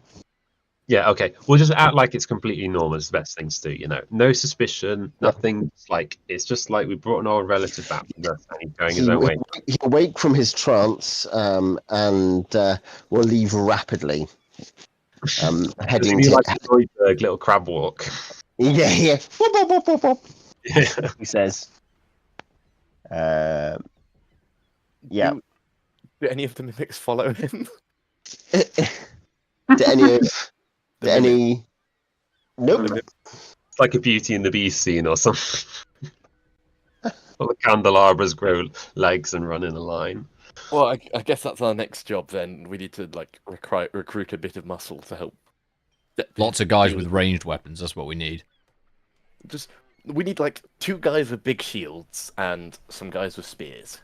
The problem is the weapons I keep feel like getting stuck. Molotov cocktails. Because if we shoot at it- like burnt oil, it would be better than like We're arrows. not setting our own ship on fire. Yeah, we don't want to set the ship on fire. Oh, that's a good point. Yeah. Plus, we want to have a tasty loot this one. Why don't we use loads of Greek fire on this thing? Weren't we being paid to find these 2 ships and report their locations? No, we got a rumor. I think It was just a rumor. Okay, Yeah, it was a rumor on the Bar Sinister. Yeah. And like them. I don't think we know anyone who'd care about this ship. The gnomes would probably like to know where their ship is, so we could. Why don't we just sell the ship and pretend we didn't know about the mimics? What we do know. 'Cause I think we can beat them, and they might have treasure in them. Well, I think the actual Okay. answer is all of our alignments are either lawful or good. No, they're not. Yeah. Look, I'm not suggesting we sell a ship full of mimics. I'm just saying it's a possibility. I mean, we've already dropped off a Mind Flayer, so... We've got the ship. There's no way we could get more for this ship than it's actually worth. Like It's not like a even- car when it's Oh, about to be Yeah, written just, off by having the these ship that tourists. we can pack the Star Sail Oh, in I've as got a a skiff bloody is mimic amazing. in my exhaust. My car's going to be written off. Not again. My insurance premium's going to go up. Yeah, it's a Swan Ship. We keep it. Come on, guys. Yeah. Have you There's no never girls look listened like a to giant swan. Lonely Islands? I'm on a boat. Have you learned nothing? Is that a Zulu reference? Yes. I believe Michael Caine sings it at one point. He has a guest verse in the extended cut. What I about was your when I saw this film to remember. Okay. So. Yeah, should we just go into town and just get a bunch of mercenaries over then? Just like say, Like the boys Brandy with bows. Boys. Boys with Or bows. something similar. Well, we probably want at least like 2 of us to keep an eye on the ship just to make sure we don't have like mimics. You can collect the Major and Stipe as well. yeah. Should we have a look around for unopened chests first, and then perhaps if we find them, if we don't have much gold, we could promise part of a share or something to people if we tell them they might. No, we'll pay them whatever their normal rate is, like 5 gold a day, or not even that. It'll be like. Yeah, it'll tight end up for, probably for, being for a like, bunch of even lads with- and a sergeant. It was Okay. I think we might need to pay them a bit more if there's. Yeah. I think you're right, but I think we should. Well, We'll I think probably end up needing to pay them more if there's a certain. If we're talking about like a battle rate rather than like a guarding Yeah. rate. You know what I mean? Like I think it's like gold a day retainer and then so much danger. And that's for like light footmen. It depends who you're hiring, doesn't it? Yeah, Yeah. I think that's roughly what we want. I think it's basically like. I was going to say, if you're going, who is going where in the city and who's staying behind? I was going to say, yeah, we've got enough time to start this at least. Sam will stay behind. Hmm. He's not going to be people. City anyway. No. Because the Major and Stipe we will assume are at the Red House, I guess. I'm hanging out with the giant space hamster. Yeah, that's right. Terrible thought. The giant space hamster would be a really good way of testing if something is a mimic or not. Yeah. You just put the hamster in a room, and if it gets attacked by a mimic, then you know there's a mimic in there. There's the test. I thought we said that none of our characters were evil or something. I know. Well, that's not true. Another good way to test if something's a mimic is just to shoot it. Yeah, but that was an Alex thought, not a Kawakami thought. I did say it was a terrible thought. Alex, definitely evil. Kawakami, not evil. Yeah. I think I have my chaotic neutral moments, you know. Moments. Yeah. Long moment. Very long moments. Yeah, but I was going to say, like a light footman is 1 a month higher, 1 a day danger rate. Heavy footman's 2, just as for instance. Okay, yeah. And then obviously like sergeants and stuff. Various officers cost more. Mm-hmm. So yes, depends what you want, really, doesn't it? Yeah. Two guys with some really big shields, and some men with spears to stand behind them. Just stab everything. Yeah. So what, like Everybody or... 4 heavy footmen or something? You make sure they're carrying multiple spears if possible, because weapons get stuck is the problem. Yeah. Yeah. Well, I guess if there's 2 guys holding big shields, and the other 2 guys could each have 2 spears, couldn't they? Are we going to ditch the bodies, or are we going to rest them? We should see if we can. Yeah. Oh, we should res them. I mean, certainly we don't have another. So who is going? We should do, because we need to work out the encounter checks, because that's what we should do to sort of finish up tonight. I guess is who is going to go to some bars and hire some muscle. Who is doing anything else? Sam is staying behind. Stipe I guess could someone deal with the cleric stuff. He is a cleric, so he could go and speak to them about. Someone who knows the Major. Yeah, well, someone needs to go and get Stipe in the Major. Yeah, someone who knows them should go tell them, and then arrange reinforcements. I'd happily go to temples as well. Was Morthylla a member of one of the temples around here?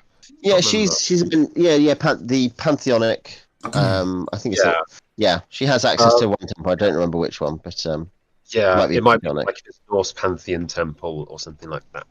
Or if you'd be able to. Villa's staying behind a study, I've been told. Yeah, maybe she'd go over then in the sense that might get like a guild fee, or like a member fee rather than like a non-member fee or something. I'm sure we can. Yes, we can do res rolls if we want, because you probably have the gold to afford both.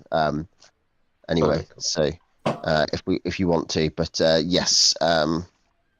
Morthylla's also got decent charisma, enough to have like +1 loyalty. So she's going that way, and who's going to hire people? Who's going to get the Major and Stipe? Xeethra will go get the Major and Stipe then, because he's not going to be much good. And Xeethra has met them, I guess, actually. So yeah, it makes sense. I think theoretically the Major's probably knows the most about hiring people to fight. Yeah. Great. And then that party would then go and hire some people. Yeah, that's fine. Okay. I assume Kawakami will go to the temples as well to go and. So in that case, Alex, will roll D20 for the temples. No. Just rolling to the temples. No, I don't want to. 7. Yep. And Jamie, do you want to roll a D20 for going to pick up the Major? A 7. At that point, Tom, because now Stipe is there, I guess. Do you want to roll a D20 for going to first, if nothing else, hire some people?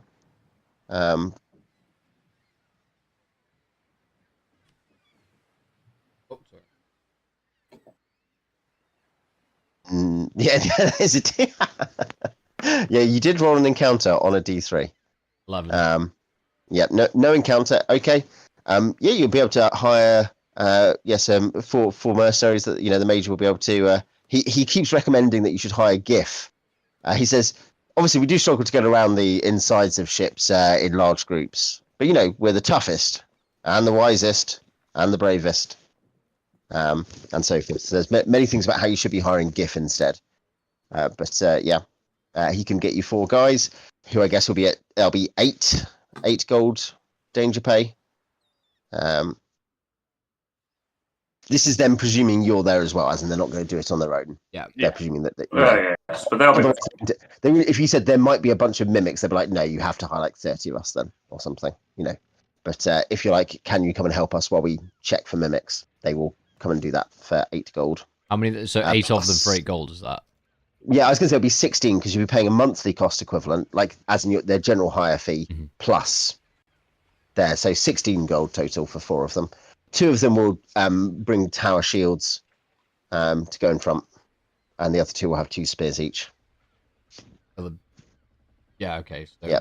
Wait, 4 yeah, surely. Great. Wait, there's what? There's. So it's 4 times 4. 16. Yes. They're 2 each. They're heavy footmen. 2 each. Oh, okay. Got it. So Yeah, so 2 for the monthly. 2 golds to page them. Yeah. I mean, do we want to get more guys? Like, I feel like 6 overall would be a good number. yeah. Are we planning on using another 2 guys with bows 2 and arrows spears? test for mimics, or are we thinking more like? Well, we can't if they're in like, close combat, 'cause we'll just end up hitting our own guys. No, I mean like hitting the things in the first place to see if they're mimics. Oh yeah, I think we should just shoot an arrow into them and see what happens. Have the guy with the shield ready to. I mean, the risk there is if you've got someone in the doorway shooting things, the mimic could get shot and then charge you before the shield guys have a chance to. Well, get you could. back in I mean, front. you could orient yourself such that the shield guy is like kind of between you and the thing. I'm sure you wouldn't have like a shooting into combat if. I feel like for like a first shot that might be fair, right? Pretty cramped. Like I think it'd probably be easier just to have shield guys in front and then just stab things with spears. Yeah. Yep, go for it. That's fine. I mean, as long as I'm not up front, you know. Have 6, it'd be 24. So Let's get 6 of them. Yeah. That's like nothing. Yeah, you don't have to hire a sergeant yet either at that point. So, yep, great.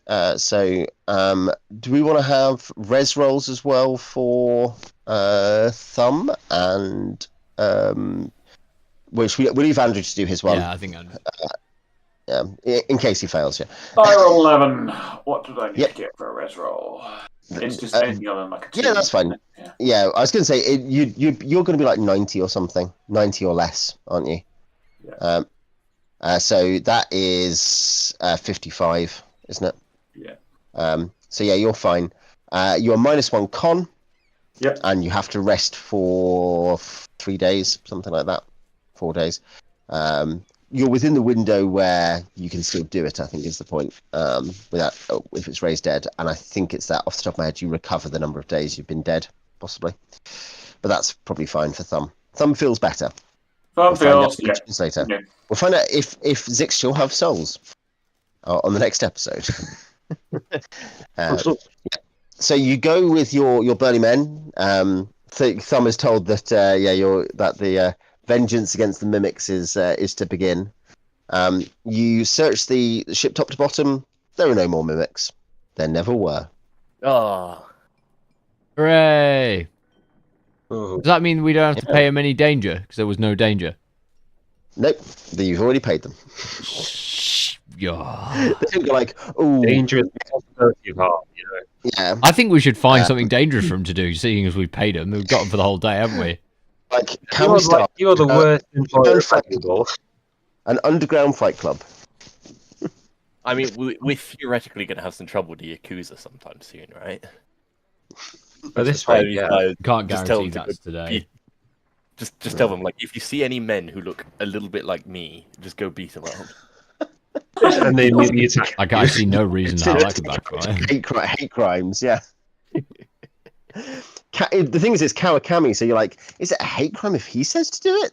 Or is it just psychopathy? Kawakami doesn't actually show he's Kozakura. Is he Kazakuran? So to him, he'd say, yeah, go beat up all the show people, and they're like, but your show? But no, I'm not a show. How dare you say that? Oh yeah, this is the worst thing. He's got this kind of in-group bigotry thing going on, where he's like, I'm not like the other show. another show. In space, he counts as show, but like he doesn't. Yeah, in space, yeah, it's because it's the show who first got to space. Yeah, and so where other people go with them, everyone's like, oh yeah, naturally in space, everyone's like they're all the same, which probably does not translate well. Show are from the kind of eastern realms on Toril in the Forgotten Realms. They're like show itself is fantasy China basically. Yeah. Okay, so it's like a group of humans. Okay. But yeah, any other human from that area who comes up, because that's a kind of spacefaring people. Is it resurrection survival chance, isn't it? Not system shock. It's res survival chance, not system shock, yeah. System shock is magical aging, putting on some magic armors. We once killed Andrew's character doing that. So he didn't survive because he's got a constitution of 7. Thumb has a constitution of 7. Yeah, his constitution of 7, so he did not survive. Oh, he rolled a 55 and he needed a 60.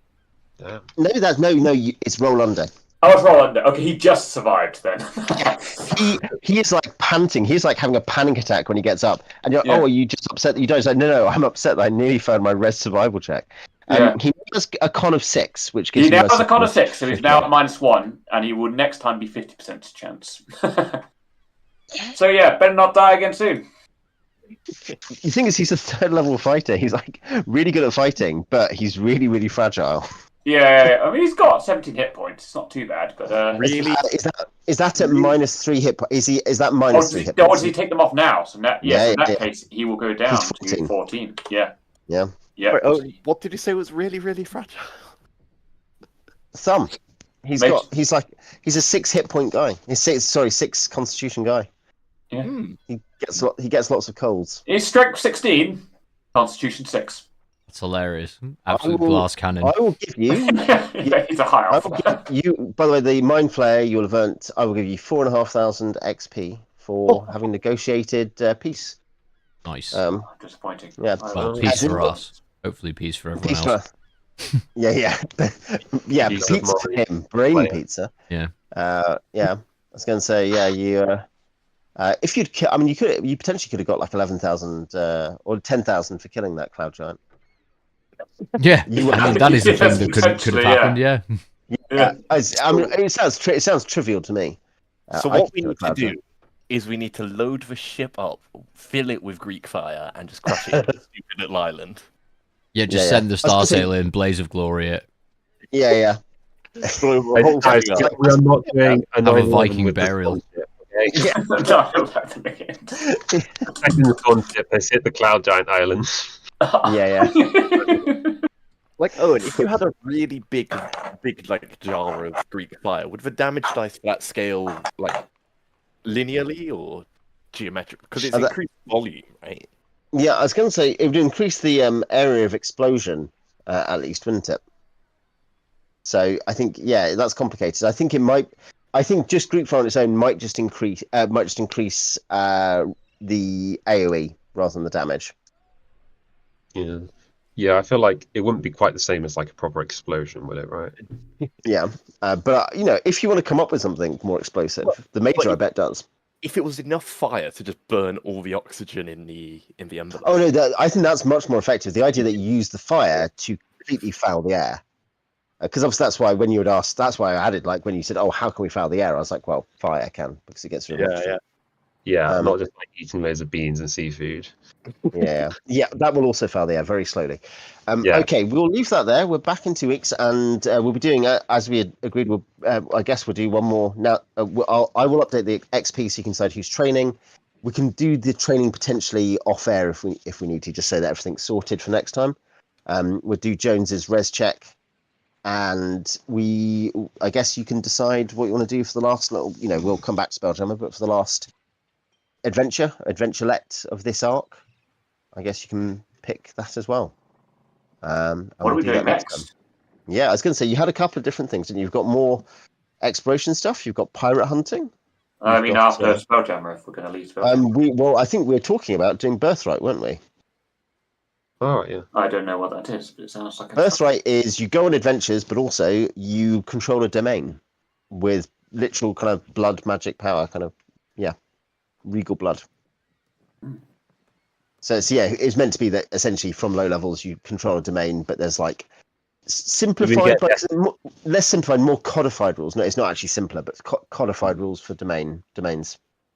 It's like stuff. The divine right of kings give you magic. Yeah, so it's like it's a thing where like superheroes.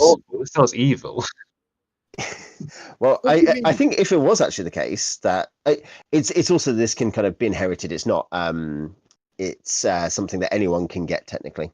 It does also mean there's people going around with like evil daggers trying to steal the divine right from other people with their evil daggers that like drain out the magic from other people.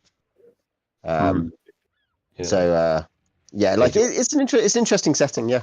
I think that it's technically also you don't even need that to rule. It's just that as you gain control of the land, it kind of you gain the power from the land. So it's symbiotic. But yes, but you also go on adventures, and not everyone has to be in the domain game. So that's the kind of thing. You can be like some character. I think we talked about this. You could be like everyone has a domain. It's probably simpler to be like everyone shares domains that are closely allied because you have like political domains and magical domains and religious domains. Can you invade each other's domains? You can, but obviously, I think we talked possibly for this of starting with closely allied domains for anyone who wanted them, like as in one person having temple holdings and one person having guild holdings, that kind of thing. So there's not direct conflict. Playing the alliance mode in DEF CON. Yeah, exactly. Can you have the powers without having the domain? Yeah, you can have blood powers without having domains. Yeah. Okay, yeah. In terms of managing the domains as well, is it like worth like properly going through the rules ourselves beforehand? Because yes, but mostly what happens is we can talk about this later on our own time. But yes, so for anyone who's interested in watching as well, basically the idea is that you'll be taking a domain turn every 3 months. You'll just decide an action to do for each domain or whatever, how many actions you're allowed to take, 1 per month, I think it is. And then you'll then pick adventures to go on to fill up that time. So essentially you'll have like a clock going on in the background for those adventures, for those actions whilst you're doing adventures. And the adventures might be like, oh, we need to go and undermine a different political enemy, or it might be, there's a famous treasure in the mountains that we're going to go and find, that kind of thing. Does that make sense? That's the kind of the general idea. I think it'll be fun. I think, like many second edition Also, settings, is there any chance either we or without had another guy for it, looking at Dark Sun again? Sorry. Yeah, I assume we're going to go back to Dark Sun if people want to. I assume everyone here would want to go back to Dark Sun. Absolutely. Yeah, what could go wrong? Yeah, I think I only killed one of Tom's characters as well because he kept running. He kept being in shadow form when I was trying to bullet you to death. Yeah. No, you killed two of them. You killed. Yeah. You killed my trader and was he Sporran Dwarf? Because you had your. I think Birthright then Dark Sun. Yeah, say something like that. Yeah, cool. Because we've had a long run on Spelljammer, which I think has been good. It's been nice to kind of because it means you can actually do the campaign more. You can rather than be like, here's one adventure. You're more like, what are some choices? Where do you want to go? Which I think is surely the appeal of Spelljammer is that you can go around to massively different biomes on a ship. That is surely the appeal of Spelljammer as a distinct setting. And now we have really good actually. So we just like choose wildly different places like that. Yeah. So whereas obviously on a groundling campaign, the standard is more like, you're in a setting and there's different types of dungeon. Like, there's a undead, there's a catacomb, there's some caves, there's a ruined castle with bandits in it. But the point is, they're all kind of within the same subgenres essentially. Whereas, like I think Spelljammer, there's much more like, we could once we're high enough level, we could go and land on the sun because we've all got talks of resist fire, and we can go and talk to elementals. There's sometimes video games do make me want to do that thing a bit more like outdoor dungeons and like wildly different biomes connected to each other, which is sometimes kind of similar to stuff like the Temple of Elemental Evil and stuff. And there are dungeons in a bottle and anything that has like really different sub-level type things. Sometimes end up with that. Kind of Oh no, indeed. And sub-levels that have like it's all fungus there. It's all fungus in this area, that kind of thing. Yeah. I did talk about that with Barber Maze. That Barber Maze is very monotonous once you're in the main dungeon, but it does have a couple of cool areas. Like it has like some more wild areas, for instance, that are more like natural animals. I think a lot of and that- people like to drop it into their campaign as like a location you can visit. I don't know how easy it is to like run it off the fly as something your players are just kind of suddenly going to. But well, I think you'd be planning it as a mega dungeon campaign. Anyway, we will end the stream there. Thanks people for tuning in.